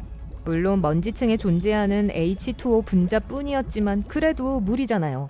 우리가 이 물을 다 모을 수 있다면 아주 미량의 물을 얻게 될 거예요. 그에 비해 사하라 사막은 우리가 달에서 발견한 것보다 약 100배 더 많은 물이 있어요. 하지만 훨씬 더 특이한 현상이 지금 그곳에서 일어나고 있어요. 달이 사실 녹슬어가고 있어요. 오래된 금속 조각처럼요. 녹이 슬기 위해선 철, 물, 산소가 필요해요. 달 토양에는 철이 충분히 있어요. 그리고 이미 배웠듯이 약간의 물도 있죠. 마지막 퍼즐 조각은 산소예요. 모두들 달에는 대기가 없고 거기서 숨을 쉴 수 없다는 걸 알고 있죠? 하지만 여전히 산소가 존재해요. 태양풍이 그걸 거기다 가져다 놨어요. 우리의 따뜻한 별에서 온 바람은 엄청 빠른 속도로 움직여요. 그것은 우리 대기 상층부에서 산소를 긁어내서 우주로 더 멀리 운반하죠. 결국 산소 분자를 가진 바람이 달에 도달하게 되고 짜잔! 부식을 위한 모든 성분들이 한자리에 모였고 달 표면에 있는 철광석은 붉은 빛을 띠기 시작하죠. 만약 이 과정이 충분히 오래 지속된다면 먼 미래엔 달이 화성처럼 보일 거예요. 붉은 주황색으로 변할 거예요. 네, 화성의 특징적인 색은 정확하게 수천 년 전에 물, 산소, 그리고 대기가 있는 강과 바다가 있었을 때 시작된 부식에서 유래되었어요. 달에서 볼 수 있는 다른 이상한 물체들은 인간이 그곳에 남긴 거예요. 1969년과 1972년 사이에 아폴로 계획의 일환으로 12명이 그곳을 방문했어요. 우주 비행사들이 많은 물건을 남기고 간 착륙장이 모두 합쳐 6개 있어요. 달에 부드럽게 떨어지거나 착륙한 수십 개의 인공위성과 우주선 외에도 월면 작업차, 미국 국기, 우주 비행사 중 한 명의 가족 사진과 골프공 3개도 있어요. 그리고 달에 최초로 간 2사람이 물건을 잔뜩 남겨놨어요. 그들이 지구로 돌아올 때 많은 토양 샘플과 돌을 가지고 왔어요. 그걸 다 들고 돌아오기 위해 달 착륙선에 있는 불필요한 모든 것을 처리해야 했죠. TV 카메라, 샘플 수집 도구, 과학 장비, 그리고 심지어 좌석에 있던 팔걸이 의자도 두고 왔어요. 우주 비행사들은 꼬박 8분 동안 달 착륙선 밖에 서서 산더미처럼 쌓인 불필요한 물건들을 내던졌어요. 12명의 우주 비행사들이 남겨둔 이 모든 물건과 잔해들을 모아 저울에 올려놓으면 약 199톤이 될 거예요. 그건 중무장한 탱크 3대나 대형 여객기 3대와 같은 무게죠. 이상하지만 사실이에요. 2065년입니다. 여러분은 달의 먼지 나는 표면 위에 서서 지역의 에너지망에 연료를 공급하기 위한 최신 태양 전지판을 작업하고 있어요. 갑자기 표면이 흔들리기 시작합니다. 월진인가요? 아니면 달에서 태어난 10대들이 또 파티를 하는 건가요? 여러분은 지구를 올려다봅니다. 너무 익숙해서 이젠 거의 눈치채지도 못하는데 지금은 달라 보여요. 그 이유를 알아내는데 몇 분이 걸립니다. 지구가 작아지고 있는 것 같아요. 당황하기 시작해요. 지구가 멀어지고 있어요. 땅이 다시 흔들리고 여러분은 무슨 일이 일어나고 있는지 알게 됩니다. 지구가 움직이는 게 아니에요. 여러분이 서 있는 달이 움직이는 거예요. 달은 궤도를 벗어나 깊은 우주로 향하고 있어요. 목적지는 알 수 없습니다. 이상한 것은 그 일이 지금 일어나고 있고 아주 오랫동안 그래왔다는 사실이에요. 심지어 하루의 길이에도 영향을 미치기 시작했어요. 결국 달은 완전히 멀어지고 지구 바다에 엄청난 영향을 미칠 거예요. 무슨 일이 일어날지를 탐구하기 위해 과거로 돌아가 모든 상황을 고려해보죠. 달은 45억 1천만 년 동안 우리 주변을 맴돌아왔어요. 달이 어떻게 생겨났는지에 대해서는 몇 가지 이론이 있습니다. 주요 이론은 큰 물체가 어린 지구에 충돌하면서 형성되었다는 거예요. 초기 태양계는 혼란스러운 장소였어요. 많은 행성체들이 만들어졌지만 다 행성이 되지는 않았죠. 이 천체들 중에서 화성만큼 큰 물체가 지구와 충돌하여 지각의 거대한 덩어리를 떼어내서 우주로 내던졌습니다. 중력이 이 분리된 요소들을 함께 묶었어요. 이것은 왜 달이 우리가 지구에서 볼 수 있는 것보다 더 가벼운 입자로 만들어졌는지 설명해 줍니다. 수억 년 후 우리는 달과 함께 있는 것에 익숙해졌어요. 달은 우리 일상의 많은 부분에 영향을 미칩니다. 한 가지 분명한 것은 조석 운동이에요. 달이 지구에 가하는 중력, 즉 조석력은 조수를 만들어요. 이 힘은 달과 가장 가까운 지구 표면의 모든 물이 한쪽으로 부풀어 오르게 만들죠. 간단히 설명하자면 지구의 꼭대기와 바닥에서 밀어내면서 동시에 옆면은 바깥으로 밀어냅니다. 지구 또한 달에 영향을 미치는데 그건 잠시 후에 알게 될 거예요.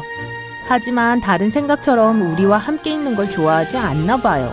우리가 이야기를 하는 이 순간에도 우리에게서 멀어지고 있어요. 달은 주기에 따라 작거나 크게 보이지만 실제로는 지구의 4분의 1, 27% 크기입니다. 달 궤도의 지름은 거의 76만 8천 킬로미터지만 이 지름은 매년 3.8cm씩 증가하고 있는데 이것은 매년 3.8cm씩 지구에서 멀어지고 있다는 것을 의미해요. 달과의 관계를 좀 더 면밀히 분석해야 하는 이유가 바로 그거예요. 두 천체 모두 조석 고정된 상태예요. 우리는 항상 달의 같은 면을 보도록 고정되어 있어요. 우리가 볼 수 없는 다른 반쪽은 종종 달의 어두운 면이라고 일컬어지지만 그건 사실이 아니에요. 달이 지구 궤도를 돌면서 다른 부분이 시간에 따라 햇빛 혹은 어둠 속에 놓이게 됩니다. 이러한 빛의 변화가 달이 다양한 단계를 거치게 만들어요. 조석력은 바다뿐만 아니라 지구 자체에도 영향을 미칩니다. 지구는 물보다 구조가 더 단단하기 때문에 지구의 지각과 같은 더 단단한 물질에 대해서는 조수는 훨씬 더 작은 영향을 끼쳐요. 조석력은 상호 의존적이에요. 지구의 중력장도 달 자체에 조석력을 미칩니다. 하지만 액체의 움직임을 말하는 게 아니기 때문에 그 영향력은 매우 작지만 여전히 존재해요. 이러한 조수의 상호작용은 매우 복잡해요. 어떤 물체에 가해지는 힘이 마찰이나 열을 발생시킬 수 있는 것처럼 두 물체의 내부는 이러한 조석력에 의해 가열됩니다. 예를 들어 목성과 목성의 달 이오를 생각해 보세요. 거대한 행성의 조석력은 매우 커서 고체인 이오의 표면은 자전주기마다 수백 미터씩 올라갔다 내려갑니다. 생성된 열은 이오의 내부가 용융 상태일 가능성이 높다는 뜻이에요. 그래서 이오의 표면은 활화산으로 덮여 있어요. 태양계에서 지질학적으로 가장 혼란스러운 곳 중 하나죠. 더위에도 불구하고 절대 여름 휴가를 가족과 함께 보낼 만한 곳은 아니에요. 지구로 돌아갈게요. 우리 행성은 24시간마다 한 번씩 자전합니다. 달은 27.3일 만에 지구 주위를 한 바퀴 돌아요. 지구의 조석으로 부풀어 오른 부분이 실제로 달의 속도를 높입니다. 지구는 궤도에서 달을 앞으로 끌어당겨요. 다시 말해서 달의 궤도 반경을 증가시키죠. 이런 일이 일어나는 동안 달은 지구의 조석 부풀어 오름을 뒤로 당기고 지구의 자전 속도는 아주 조금이지만 느려집니다. 아주 조금이요. 지금부터 100년 후 지구에서의 하루는 지금보다 2밀리초 더 길어질 거예요. 말 그대로 눈 깜빡할 사이만큼요. 게다가 지구가 더 크기 때문에 중력은 더 강해서 달의 속도를 느리게 만듭니다. 시간이 지나면서 달의 궤도는 점점 더 커질 거예요. 그래서 3.8cm라는 수치가 나오게 됐어요. 얼마 안 되는 것처럼 보일 수도 있지만 오랜 시간이 지나면 무시할 수 없을 거예요. 수십억 년 후로 가볼게요. 달의 궤도가 너무 커져서 달은 더 이상 지구와 함께 있지 않아요. 영원히요. 지구의 바다는 어떻게 될까요? 짐작했겠지만 조수가 멈출 거예요. 보트 여행을 하기에 매우 잔잔한 바다가 될 거예요. 500억 년 후에 인간이 남아있다면요. 그 전에 조석 고정으로 인해 지구의 자전 속도가 느려지기 때문에 지구는 영원히 달을 마주보고 있을 만큼 충분히 느려질 가능성이 있어요. 결국 그것은 달이 지구로부터 멀어지는 것을 막을 수 있습니다. 만약 우리가 자전을 멈춘다면 지구에 어떤 영향을 미칠지 상상해보세요. 지구 한쪽은 항상 어둠 속에 있고 다른 한쪽은 항상 빛 속에 있을 거예요. 그것은 계절과 자연생활의 대혼란을 일으킬 겁니다.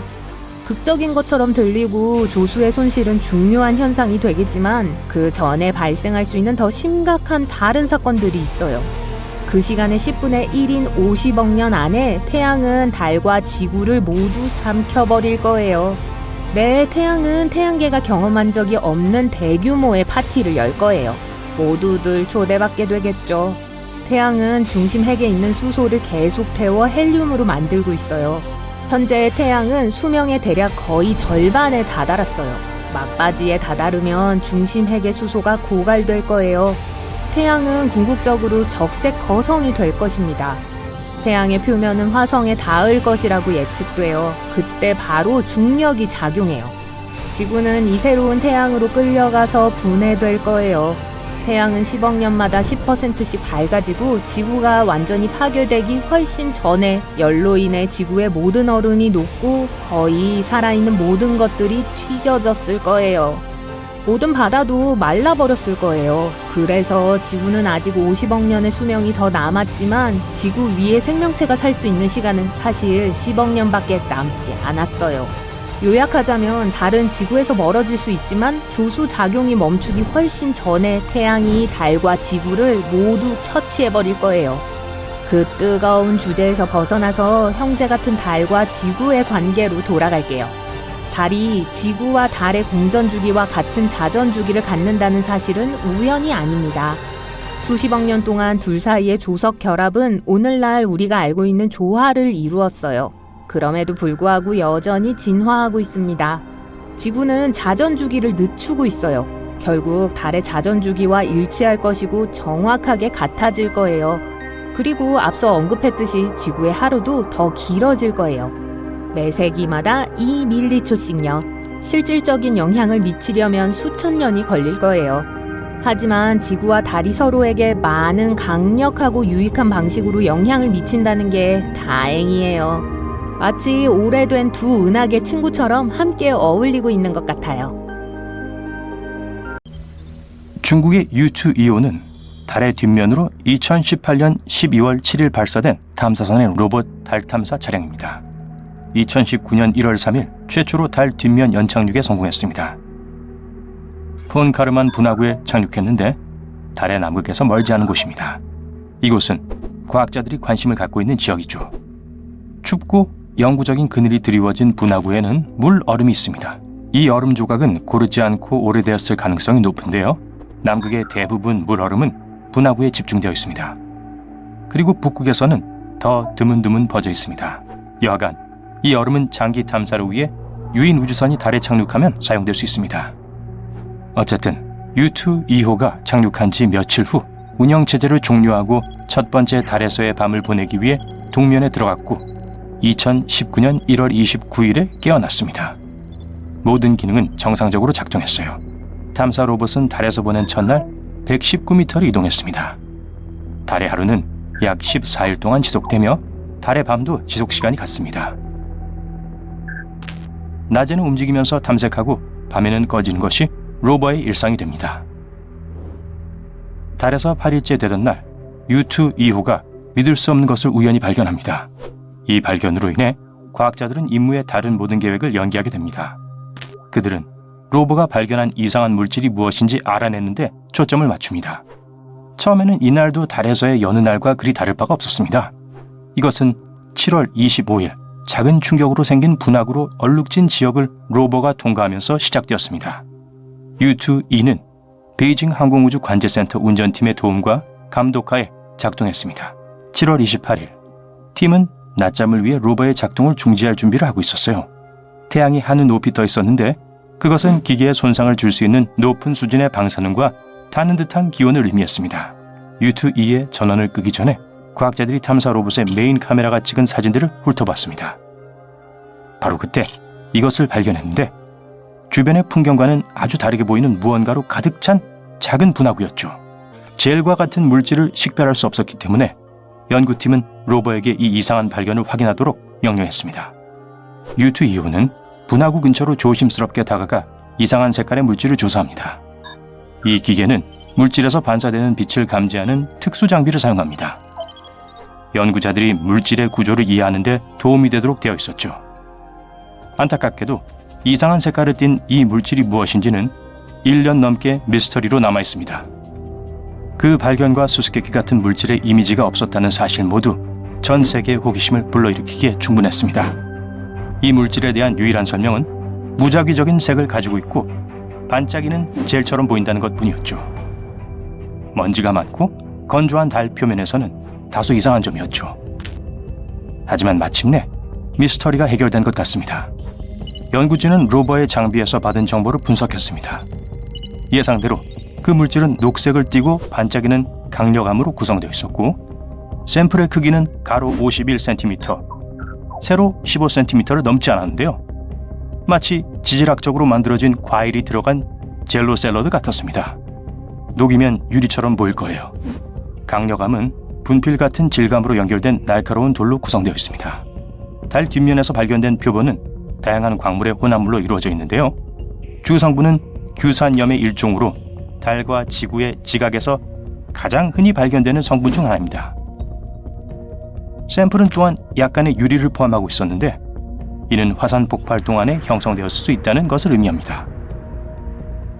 하지만 달의 화산 활동은 30억 년 훨씬 이전에 멈췄습니다. 그렇기 때문에 연구원들은 화산이 이 특이한 발견의 근원은 아닐 거라고 거의 확신하고 있습니다. 이 물질은 한때 달에 충돌했던 거대한 소행성, 해성 또는 운석에 의해 만들어졌을 수도 있습니다. 충돌이 발생했을 때 압력과 온도는 엄청난 양의 암석을 순식간에 녹일 정도로 높았습니다. 어떤 조각들은 유리를 형성할 수 있을 정도로 빠르게 냉각됐어요. 나머지는 충돌로 발생한 분화구 중앙에 모였고 새로운 암석을 형성하면서 보다 천천히 냉각되었습니다.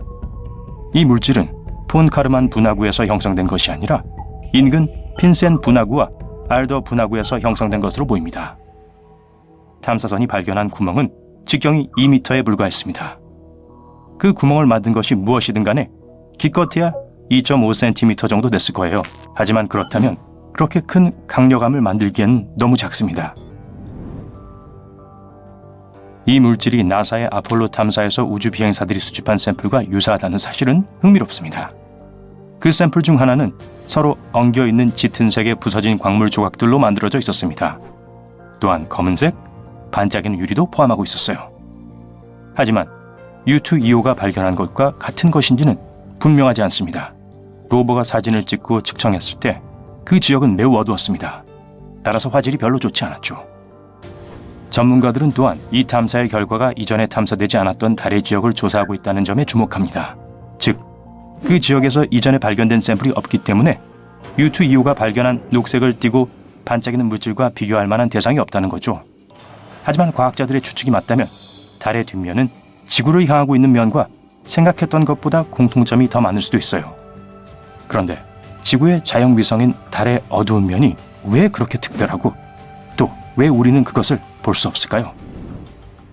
모든 것이 동주기 자전이라고 알려진 현상 때문입니다.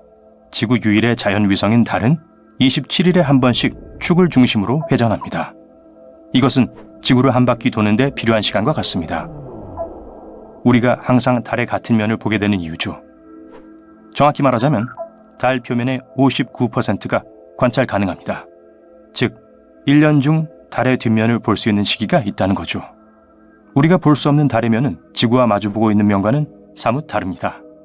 그 면엔 밤에 달에서 볼 수 있는 어두운 점이 없습니다. 그것들은 달의 바다라고 불리는 달의 기저병원입니다. 고대 화산 폭발에 의해 만들어졌죠. 폭발은 약 30에서 40억 년 전에 일어났습니다. 달의 뒷면에는 평야 대신 수많은 분화구와 높은 산이 있습니다. 달의 양면에 그렇게 현저한 차이가 있는 이유 중 하나는 충돌 이론에 기초합니다. 이에 따르면 수십억 년 전에 지구가 다른 행성이나 다른 거대한 우주체와 충돌했다고 합니다. 그 후 충돌의 잔해들이 나중에 달로 형성되게 된 것과 충돌했고요. 그래서 달의 풍경이 그렇게 현저히 다르다는 거죠.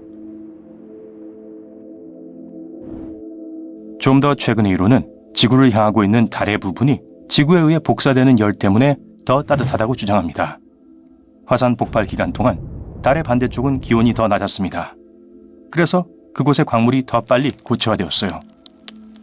그 광물은 달의 내부를 운석으로부터 보호하는 막을 형성했습니다. 하지만 충돌이 있을 때마다 거대한 분화구를 남겼죠. 동시에 달의 앞면에 있는 훨씬 부드러운 지각은 운석이 충돌할 때마다 용암을 분출했습니다. 이 용암이 식고 나서 충돌로 생긴 분화구를 덮었습니다. 비록 달의 뒷면이 어두운 면이라고 불리긴 해도 양쪽 모두 거의 같은 양의 햇빛을 받습니다. 우리가 보는 면은 지구에서 오는 빛 때문에 조금 더 밝게 보입니다. 사람들이 달의 반대편을 탐험하는 데 관심을 갖는 이유는 두 가지입니다. 지구에서 발사된 많은 전파는 지구의 자연 위성인 달에 의해 차단됩니다. 만약 천문학자들이 달의 어두운 면에 라디오와 광학 망원경을 설치할 수 있다면 훨씬 더 많은 데이터를 얻을 수 있을 거예요. 어떤 종류의 방해도 받지 않게 될 겁니다. 망원경은 또한 지구에서 오는 눈부신 햇빛으로부터 보호될 수 있을 거예요. 만약 분화구 안에 망원경이 설치되면 태양 복사열로부터 보호를 받을 수도 있을 겁니다. 천문학자들은 우주의 먼 지역을 놀라울 정도로 선명하게 볼 수 있을 거예요. 게다가 과학자들은 달의 반대편에 많은 양의 헬륨-3이 있다고 믿고 있습니다. 지구는 자기장에 의해 이 가스를 운반하는 태양풍으로부터 보호됩니다. 하지만 달은 그런 방패가 없습니다. 그래서 전문가들은 달이 헬륨-3을 채굴할 완벽한 장소가 될 수 있다고 믿습니다. 이 희귀한 원소는 나중에 핵융합로를 위한 연료로 사용될 수 있습니다. 우주선에서 나와 달 표면에 발을 디딘다고 상상해보세요. 발 아래 땅은 가루처럼 보이는 미세한 물질로 덮여 있습니다. 달 먼지예요. 주위를 둘러보고 신선한 공기를 한껏 들이마십니다. 지구의 공기와는 매우 다른 냄새가 나지만 그래도 좋아요. 안타깝지만 이건 매우 가능성이 없는 시나리오예요. 그 이유 중 하나는 달이 거의 대기가 없기 때문입니다. 지구의 자연 위성은 너무 작아서 지구 질량의 2%도 안 돼요. 그래서 달에는 대기를 유지할 만큼 충분히 강한 자기장이 없습니다. 하지만 달에 자기장이 있다고 하더라도 태양풍이 그걸 즉시 끌어당겼을 거예요. 만약 30억 년 전이나 40억 년 전에 달을 방문할 수 있다면 매우 다른 모습을 보게 됩니다. 그 당시에 달에는 대기가 있었을 거예요. 달의 대기는 강력한 화산 폭발이 달을 뒤흔들 때 형성되었습니다. 가스가 달의 표면 전체에 퍼졌어요. 너무 빨리 일어난 일이어서 가스가 우주로 탈출할 충분한 시간이 없었어요. 그 당시 달 표면은 화산 현무암으로 가득 찬 분지로 덮여 있었습니다. 상상해보세요. 거대한 마그마 기둥이 공중으로 높이 솟구쳐 땅으로 떨어지고 용암류를 형성합니다. 그렇게 해서 현무암 분지가 달의 표면에 나타났어요. 그러다가 지구의 과학자들은 달에서 가져온 샘플을 얻게 됐습니다. 그들은 달의 용암류에는 일산화탄소와 유황뿐만 아니라 물의 구성요소도 포함되어 있다는 걸 발견했어요. 이 샘플 덕분에 연구원들은 상승하여 대기를 형성한 가스의 양을 계산하는데 성공했어요. 달의 대기는 약 35억 년 전에 가장 두꺼워졌고 약 7천만 년 동안 존재했습니다. 그 다음에는 대기가 우주에서 그저 사라져버렸어요.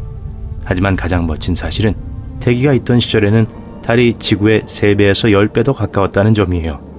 한 컴퓨터 시뮬레이션에 의하면 심지어 달이 아마도 지금보다 19배 가까이 더 가까웠을 거라고 합니다. 지구와 달 사이의 거리가 3만 킬로미터였다는 거죠. 현재 달과 지구는 약 39만 킬로미터 떨어져 있어요. 그래서 달이 하늘에서 훨씬 더 크게 보였을 거예요. 안타깝게도 당시에는 그 광경을 보고 감탄할 공룡들조차도 존재하지 않았어요. 저도 없었어요. 한편 가장 최근의 연구들은 달이 실제로 대기를 가지고 있다는 것을 확인했습니다. 그것은 대부분 수소, 네온 그리고 아르곤으로 구성되어 있고 칼륨이나 나트륨과 같은 매우 특이한 가스를 포함하고 있어요. 화성, 금성 또는 지구의 대기권에서는 찾아볼 수 없는 가스들이죠. 안타깝게도 이런 대기는 산소에 의존하는 우리에게 적합하지 않아요. 하지만 그거 아세요? 달에는 산소가 많아요. 알아요. 헷갈리게 들릴 거예요. 문제는 이 산소가 가장 흔한 상태인 기체로 존재하지 않는다는 겁니다. 산소는 달 표면을 덮고 있는 바위와 먼지층에 갇혀 있어요. 이 층은 레골리스라고 불리며 최대 45%의 산소를 포함하고 있습니다. 만약 사람들이 이 산소를 추출하는 방법을 배운다면 우리가 달에서 살 수 있을 것이라는 의미일까요? 아직 아니에요. 그 바위의 산소는 미네랄과 매우 밀접하게 결합되어 있습니다. 그리고 이 요소들을 분리하기 위해서는 엄청난 양의 에너지와 특수 장비가 필요해요. 하지만 이 과정을 시작하는 데 성공한다면 달은 꽤 많은 산소를 공급할 거예요. 지구와 다른 행성의 충돌 중에 달이 형성되었을 수도 있다는 이론이 있습니다. 그 행성은 화성의 크기만큼 작았을 거예요. 아마도 약 45억 년 전에 발생했을 거예요. 또 다른 이론은 달이 소행성이나 떠돌아다니던 물체였다고 주장합니다. 태양계의 다른 곳에서 형성됐어요. 달이 지구를 지나가다가 지구의 중력에 갇혔다는 거죠. 어떤 전문가들은 과거의 어느 시점에서 지구가 너무 빨리 회전해서 지구 물질 중 일부가 떨어져 나갔다고 생각합니다. 그 조각은 곧 지구 궤도를 돌기 시작했어요. 그렇게 해서 달이 하늘에 나타났다고 해요. 그리고 가장 덜 흥미로운 이론은 달이 지구가 형성되는 동안 지구와 함께 나타날 수도 있다고 주장합니다. 현재 달은 태양계에서 5번째로 큰 자연 위성입니다. 또한 목성의 위성 2호 다음으로 밀도가 높아요. 아마도 달에는 아주 작은 핵이 있을 거예요. 달 질량의 2%보다 크지 않을 거예요. 약 676km의 너비로 대부분 철과 유황으로 이루어져 있어요. 지구의 자연 위성이 밤하늘에서 가장 밝은 물체임에도 불구하고 달의 표면은 어둡습니다. 사실 달의 반사율은 아스팔트보다 약간 더 높아요. 여러분은 달이 태양과 함께 지구의 바다와 해양에 조수를 일으킨다는 사실을 알고 있을 거예요. 달의 중력은 조성력이라고 불리는 것을 만듭니다. 이것은 물이 달에 가장 가깝고 달에서 가장 먼 쪽으로 불어나게 만들어요. 이 팽창이 우리가 알고 있는 만조예요. 하지만 그렇게 많은 사람들이 알지 못하는 사실은 달이 바위도 오르락내리락하게 한다는 거예요. 물의 경우처럼요. 물론 이 효과는 바다의 조수만큼 극적이지 않지만 여전히 눈에 띕니다. 지구의 단단한 표면은 조수마다 2.5cm 정도씩 움직여요. 달은 지구의 조수를 일으킬 뿐만 아니라 자전 속도도 늦춥니다. 이 현상을 조석제동이라고 해요. 그것은 지구에서의 하루의 길이를 100년당 2m초 이상 증가시킵니다. 달은 또한 우리 손톱이 자란 것과 같은 속도로 지구로부터 멀어지고 있어요. 1년에 약 4cm죠. 긴 손톱은 자르세요. 만약 언젠가 달이 우주로 떠내려간다면 지구는 힘든 시간을 견뎌야 할 거예요. 안정적인 달 중력에 당김이 없다면 지구의 기울기는 크게 변화하기 시작할 거예요. 전혀 기울지 않는 계절이 없는 상태에서 큰 기울기로 인한 극심한 날씨까지요. 달은 대기가 없기 때문에 어떤 것도 달의 극한의 온도로부터 보호하지 못합니다. 밤 쪽은 엄청나게 추워져요. 영하 234도까지 떨어져요. 한편 낮 쪽은 121도의 온도로 말 그대로 펄펄 끓게 됩니다. 대기권이 없어서 달이 보호받지 못하는 또 하나의 대상은 운석이에요. 그래서 달 표면의 분화구가 점지하는 거예요. 비교를 하자면 지구에는 약 190개의 확인된 충돌 분화구가 있어요. 그들 중 많은 수가 식물에 가려지거나 물로 덮여 있습니다. 하지만 달의 경우 그 숫자는 훨씬 더 많아서 수백만에 달합니다. 그리고 그중 약 5,000개는 지름이 20km 이상이에요. 달은 지구보다 지진 활동이 적습니다.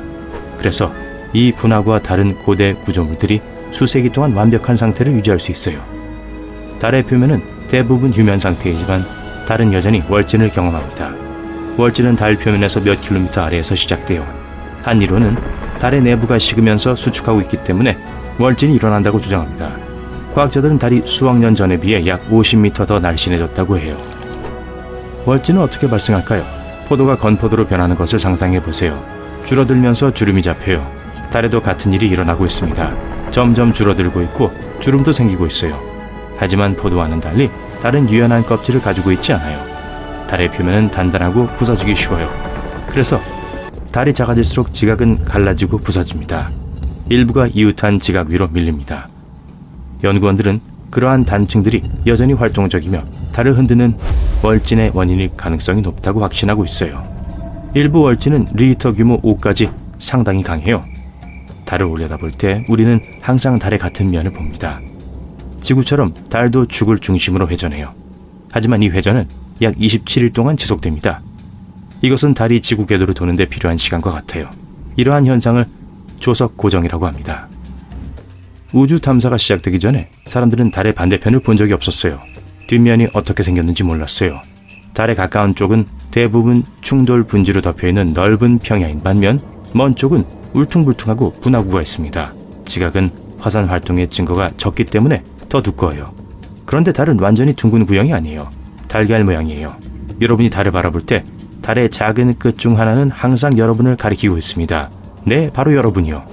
그래서 달의 질량 중심은 기하학적 중심이 아니에요. 실제로는 중심에서 1.6km 이상 떨어져 있어요. 불량품 골프공처럼요. 지구의 약 80억 명의 주민들이 똑같은 끔찍한 소식을 한날 알게 됐어요. 누군가는 TV에서 봤어요. 다른 사람들은 소셜미디어를 스크롤하거나 음악을 듣는 동안 전화로 들었어요. 어떤 사람들은 잠을 자다가 꿈에서 이 소식을 목격했어요. 모든 사람들이 이해할 수 있게 누군가의 목소리가 모든 언어로 이 말을 했어요. 좋은 소식과 나쁜 소식이 있습니다. 나쁜 소식부터 전해주겠어요. 여러분은 모두 달이 반으로 쪼개지는 상황에 처한 지구가 나오는 유튜브 영상의 인물입니다. 관객들에겐 가상의 이야기가 될 것입니다. 하지만 여러분에겐 이 사건들은 현실이 될 거예요. 좋은 소식은 농담이에요. 좋은 소식은 없습니다. 하지만 걱정 마세요. 종말은 당신들의 지구에서 시작되지 않을 겁니다. 아마도 아주 조금은요. 좋은 하루 보내세요. 처음엔 전 인구가 공황 상태에 빠졌어요. 그러다가 며칠 후 모두들 진정했어요. 아마도 집단 환각이었고 달은 괜찮을지도요. 하지만 지금 이 순간 과학자들이 위험을 발견했어요. 우주의 먼 곳에서 거대한 운석이 우리를 향해 날아오고 있어요. 이 운석은 아주 빠르며 꽤 평평하지만 가장자리가 날카로워요. 다행히도 수천 킬로미터의 차이로 지구를 지나칠 거예요. 하지만 달은 그렇게 운이 좋진 못할 겁니다. 운석은 지구의 유일한 자연위성 바로 정중앙을 향해 날아갈 거예요. 그래서 달을 통과해 우리 행성을 휩쓸고 먼 우주로 날아가요. 이 순간 모든 사람들이 달에서 눈을 뗄 수가 없어요. 운석이 완벽하게 달을 반으로 가릅니다.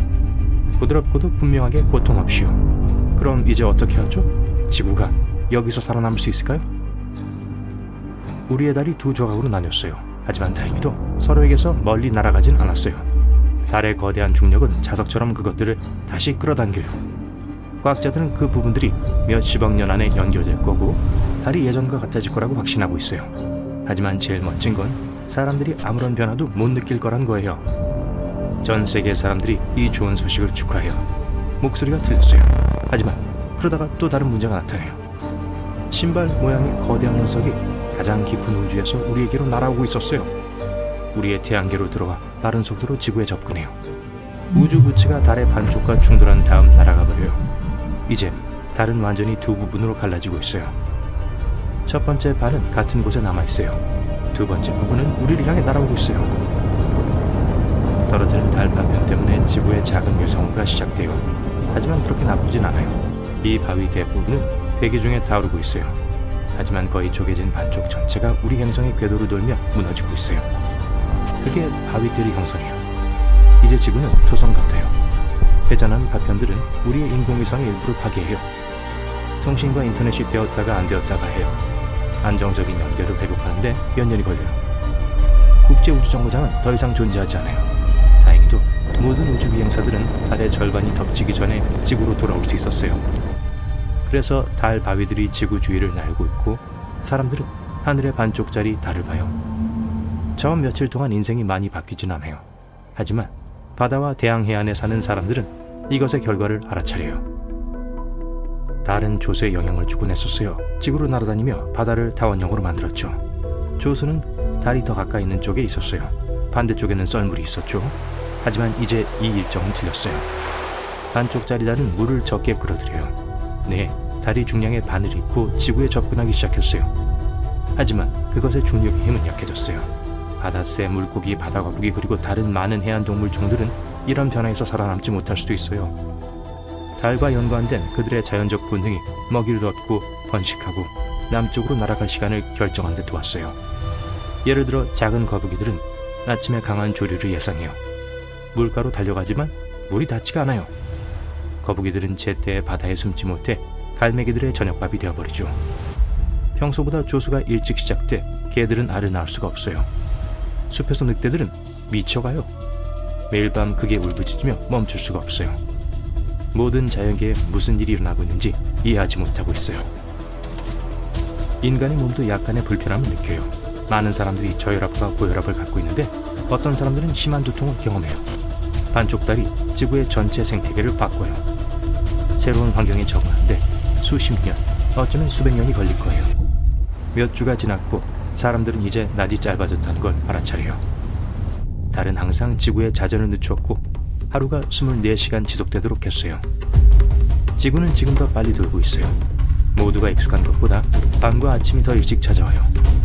지구의 자전 속도가 빨라지고 하루가 15시간으로 줄었어요. 사람들은 불면증이나 늦잠으로 고통받고 있어요. 몸이 여기 익숙해지는 데는 시간이 필요해요. 전 세계적으로 작업 일정이 바뀌고 있어요. 이전에는 사람들이 9시에 출근해서 6시에 퇴근했어요. 이제는 아침 7시에 도착해서 오후 2시에 가요. 수면 시간이 짧아지고 사람들은 이것 때문에 정말 우울해졌어요. 짧은 근무 시간 때문에 진행이 느려져요. 미래의 기술은 이제 20에서 30년 더 늦어져요. 시간당 급여는 그대로 유지되고 있어서 상사들은 이제 더 적은 노동 시간에 대한 더 적은 임금을 지불하고 있어요. 온전한 달은 지구의 날씨가 기후를 안정시켰었어요. 화성을 보세요. 2개의 작은 위성이 있죠. 그것들은 화성 주위를 빠르게 돌며 그 축을 중심으로 화성을 흔들어요. 그 결과 강한 바람, 모래 폭풍, 그리고 뇌우가 종종 붉은 행성에서 일어나요. 이제 우리에게 접근한 반쪽짜리 달은 지구를 안정적인 자전에서 벗어나게 해요. 이게 세계의 계절 기온을 변화시켜요. 더운 곳은 더 더워지고 추운 지방에는 눈보라가 몰아치고 있어요. 화창한 날씨 대신 짧은 폭우가 쏟아져요.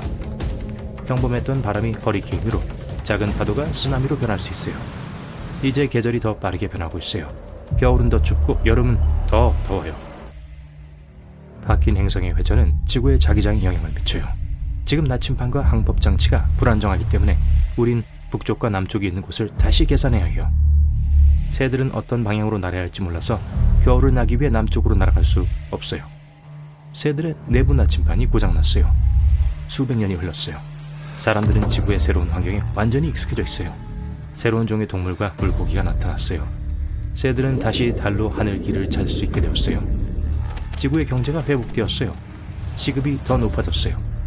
사람들은 이제 하루에 대여섯 시간 동안 충분한 수면을 취하고 5시간 동안 일해요. 짧아진 낮과 밤은 연예 산업에도 영향을 끼쳤어요. 영화는 이제 1시간 동안 지속돼요. 어떤 TV 시리즈 한 에피소드는 30분 동안 해요. 인생이 더 빨리 지나가요. 보통 사람은 이제 96세까지 살아요. 사실 시간의 흐름은 전혀 변하지 않았어요. 계산상 그렇게 된 거예요. 수천 년이 흘렀어요. 사람들은 달라 보여요. 이제 더 많은 빛을 흡수하는 큰 눈을 가졌어요. 절반짜리 달은 온전한 것만큼 밝게 빛나지 않기 때문에 밤이 더 어두워졌어요. 인간의 눈이 이 새로운 어둠 속에서 명확하게 볼 수 있는 능력을 개발하는데 몇천 년이 걸렸어요.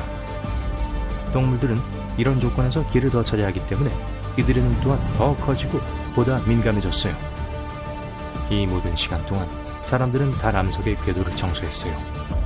몇몇 우주정거장들은 우리 행성 주변을 날아다녀요. 그리고 다시 한번 한때 사람들이 모두 가상의 유튜브 영상에 등장한 인물이라고 말했던 그 이상한 목소리가 들려요. 이번엔 목소리가 말해요. 영상이 끝나서 여러분의 이야기도 끝납니다. 미안해요. 잘 자요. 화성에는 포보스와 데이모스라는 2개의 위성이 있습니다. 특이한 모양을 제외하고는 특별한 게 없어요. 한 가지만 빼고요. 얼마 전 과학자들은 포보스의 표면에서 이상한 현상을 발견했습니다. 여전히 그것에 대한 어떤 설명도 찾지 못하고 있어요. 이 현상은 무엇일까요? 그것은 우리 태양계 역사에 대해 무엇을 말해줄까요? 한번 알아볼게요. 미국 천문학자 아사프 홀은 1877년에 포보스와 데이모스를 발견했습니다. 우리 태양계의 모든 행성들이 그리스와 로마의 신들의 이름을 따서 지어졌다는 거 알고 계시죠? 예를 들어 화성은 마스 또는 아레스라고 불리는 전쟁의 신입니다. 그래서 화성의 이름은 아레스의 아들 포보스와 데이모스의 이름을 땄어요. 이 멋진 이름에는 사실 무시무시한 뜻이 있습니다. 두려움과 공포를 뜻하죠. 1971년 나사의 메리너 9 망원경이 2 위성의 첫 사진을 찍었어요. 그래서 우리는 이 위성들이 우리의 달과 전혀 다르다는 걸 알게 됐죠. 그들은 이상한 모양과 불안정한 궤도를 가지고 있습니다. 게다가 태양계에는 이 2개의 위성만큼 모행성에 가깝게 움직이는 위성은 없습니다. 부자 관계라 그런가요? 하지만 화성과 매우 가깝기는 해도 화성의 표면에서는 이 2 위성을 거의 볼 수 없습니다. 화성의 곡률이 포보스와 데이모스를 시야에서 가리기 때문이에요. 화성 적도 부근에서 본다면 포보스는 평범한 소행성처럼 보일 거고 데이모스는 별처럼 보일 겁니다. 이 위성들이 우리의 달에 비해 너무 작기 때문이에요. 이 2 위성은 태양계 전체에서 가장 작고 가장 밝지 않은 위성들입니다. 무시무시한 이름을 생각하면 좀 아이러니하네요. 어쨌든 이 2 위성의 모든 것은 확실할 것처럼 보이지만 아니에요. 문제가 있어요. 아시다시피 과학자들은 다양한 우주 물체에서 발견된 흔적을 바탕으로 우주의 역사를 재구성합니다. 움푹 파인 곳, 긁힌 곳, 갈라진 곳은 모든 것이 수십억 년 전에 무슨 일이 일어났는지 말해줄 수 있어요. 오랫동안 과학자들은 그리스 신화에서처럼 포보스와 데이모스가 쌍둥이라고 확신했습니다. 하지만 나사의 바이킹 궤도선은 그 위성들의 새로운 사진을 찍었어요. 그리고 그 둘 사이에 중요한 차이점이 발견됐습니다. 포보스의 전체 표면은 거대한 홈으로 덮여 있었습니다. 포보스는 한쪽 끝에서 다른 쪽 끝까지 뻗어 있는 길고 깊은 구덩이들의 연속이에요. 여러분은 이렇게 말할 수도 있을 거예요. 그게 뭐 대단한 일인가요? 모든 우주물체에는 그런 것들이 있어요. 맞아요. 다른 위성에도 비슷한 홈과 긁힌 자국이 있습니다. 하지만 어디에도 포보스만큼 많지는 않아요. 포보스는 완전히 홈으로 덮여 있고 규모도 거대합니다. 길이가 18km이고 폭이 200m에 달해요. 그게 다가 아니에요. 이 홈 중 일부는 다른 홈과 교차합니다. 이것은 포보스가 한 번이 아니라 여러 차례 충격적인 사건들을 경험했다는 걸 의미하죠. 하지만 정확히 무슨 일이 일어났을까요? 사실 과학자들은 완전히 확신하지는 못합니다. 하지만 몇 가지 이론이 있어요. 이 이론들은 포보스의 과거를 알려줄 뿐만 아니라 미래를 예측해줍니다. 첫 번째 이론, 소행성 충돌. 첫 번째 용의자예요. 포보스에는 폭이 9km에 달하는 큰 분화구가 있습니다. 엔젤린 스티큰이라고 해요. 위성을 발견한 과학자는 아사프 홀의 부인의 이름을 따서 지어졌습니다. 귀엽네요. 첫 번째 이론은 이렇습니다. 옛날 옛적에 어떤 천체가 포보스에 충돌했어요. 그 충격이 너무 강해서 큰 분화구를 남겼죠. 그리고 충돌의 영향으로 포보스 곳곳에 홈이 생겼습니다. 처음에는 논리적으로 들려요. 하지만 과학자들은 이 이론의 결함을 발견했습니다. 이 홈들이 실제로 분화구 안이 아니라 옆에서 형성되었다는 점이에요. 그래서 그 홈을 만든 것은 충돌이 아니었습니다. 게다가 다른 홈과 교차하는 홈은요? 그저 우주적인 우연의 일치일까요? 진실에 대한 탐구는 계속됩니다. 두 번째 이론, 우주 쓰레기 때문입니다. 네, 첫 번째 이론과는 차이가 있어요. 이 경우 홈은 충돌의 직접적인 결과가 아닙니다. 과정은 이렇습니다. 뭔가 포보스에 충돌했어요. 이 충격으로 많은 암석이 우주로 던져졌습니다. 그중 일부는 우주에서 영원히 사라졌지만 다른 것들은 포보스로 다시 끌려갈 만큼 충분히 작았어요. 가파른 각도로 포보스 옆을 스쳐가면서 충돌하거나 떨어져 나가거나 하는 일이 발생할 수 있습니다. 포보스의 중력이 매우 약하기 때문에 아마도 그것을 잡아둘 수는 없었을 거예요.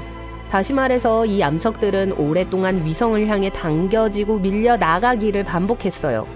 이 이론은 교차하는 홈을 설명합니다. 암석들이 계속해서 그 위치로 떨어지고 있었기 때문이었죠. 꽤 논리적으로 들리지만 또 다른 문제가 있습니다. 화성이나 달 표면에서 어떤 암석도 볼 수 없습니다.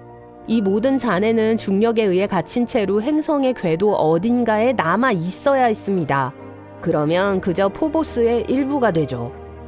다시 말해서 만약 이것이 사실이라면 먼지층 아래에서 이 이론의 증거를 찾을 수 있어야 해요. 하지만 그런 일은 없었어요. 그래서 이 이론도 천문학자들을 만족시키지 못했습니다. 따라서 범인을 계속해서 찾았어요. 어쩌면 홈이 스티크니 분화구와 전혀 관련이 없는 걸까요? 어쩌면 진짜 범인은 전혀 다른 것일까요? 더 강력한 무언가, 혹시 화성 그 자체일까요? 세 번째 이론, 화성이 숨은 범인입니다. 이전의 이론들은 포보스와 데이모스가 원래 화성의 일부였다는 걸 암시합니다. 옛날 옛적에 화성으로부터 떨어져 나와 위성이 되었다는 거죠. 마치 우리의 달처럼 말이에요. 하지만 그게 사실이 아니라면요? 나사의 화성 탐사선에 의한 관측은 포보스와 데이모스가 주로 운석과 소행성에서 발견되는 원소들로 이루어져 있다는 걸 보여줍니다. 포보스와 데이모스가 소행성이라면 어떨까요? 화성과 목성 사이에는 소행성대가 있습니다. 포보스와 데이모스의 크기, 모양, 그리고 구성을 고려할 때 과학자들은 한때 이 둘이 소행성대에 속했다고 주장했어요. 그러다가 어느 날 날아갔다는 거예요. 그리고 중력이 그들을 화성으로 끌어당겼습니다. 이런 현상은 소행성 포획이라고 불립니다. 그래도 매우 이상해요. 네, 소행성 포획은 드물지 않지만 이 둘은 몇십억 년 동안 화성 옆에서 비행해 왔어요. 그들의 궤도가 그대로 유지되는 것은 이상합니다. 게다가 화성의 대기는 매우 희박하고 이 때문에 어떤 소행성도 포획할 수 없었어요. 이론적으로 둘은 애초부터 화성에서 분리되었어야 했습니다. 하지만 그렇지 않았죠. 그 말은 어떤 방식으로 그들이 갇혔다는 걸 의미합니다. 그리고 화성은 즉시 그것들을 파괴하기 시작했죠. 네, 예상치 못한 반전이죠. 이 버전에서 악당은 화성이었어요. 과거를 연구함으로써 미래에 발생할 수 있는 사건에 대한 몇 가지 증거를 발견했습니다. 포보스의 신비한 홈은 화성과 포보스 사이의 조성력에 의해 발생할 수 있어요. 달과 지구도 서로를 약간 왜곡시키면서 이 힘을 교환합니다. 하지만 포보스가 화성에 훨씬 더 가깝기 때문에 중력의 영향이 훨씬 더 강합니다. 즉, 화성의 중력이 포보스를 점차 파괴하고 있어요. 100년마다 포보스는 화성에 1.8cm 더 가까이 접근하고 있어요. 또한 2m씩 줄어들며 훨씬 더 부서지기 쉬워지고 약해집니다. 포보스가 작아질수록 조성력이 더 큰 충격을 주어서 포보스의 이상한 홈과 긁힌 자국을 만듭니다. 네, 3천만 년에서 5천만 년 후에 포보스는 화성과 충돌하거나 분해되어 작은 암석 덩어리로 변할 거예요. 그러고 나서 화성에도 토성과 해양성과 같은 고리가 생길 겁니다. 그래서 포보스는 불운한 화성의 달이라고 불립니다. 어쨌든 모두 이론일 뿐이에요. 하지만 포보스의 극적인 과거사는 우리에게 외계 물체가 얼마나 역동적일 수 있는지를 보여줍니다. 그것에 대해 더 많이 배울수록 화성뿐만 아니라 우리 태양계의 다른 물체의 기원에 대한 비밀에 대해 더 많이 알게 돼요. 언젠가 우리가 정말로 화성을 식민지화한다면 화성의 위성을 연구하는 것은 많은 도움을 줄 수 있습니다. 다가오는 화성 달 탐사 미션이 화성의 달이 숨기고 있는 가장 흥미로운 비밀을 밝혀내기를 바랍니다.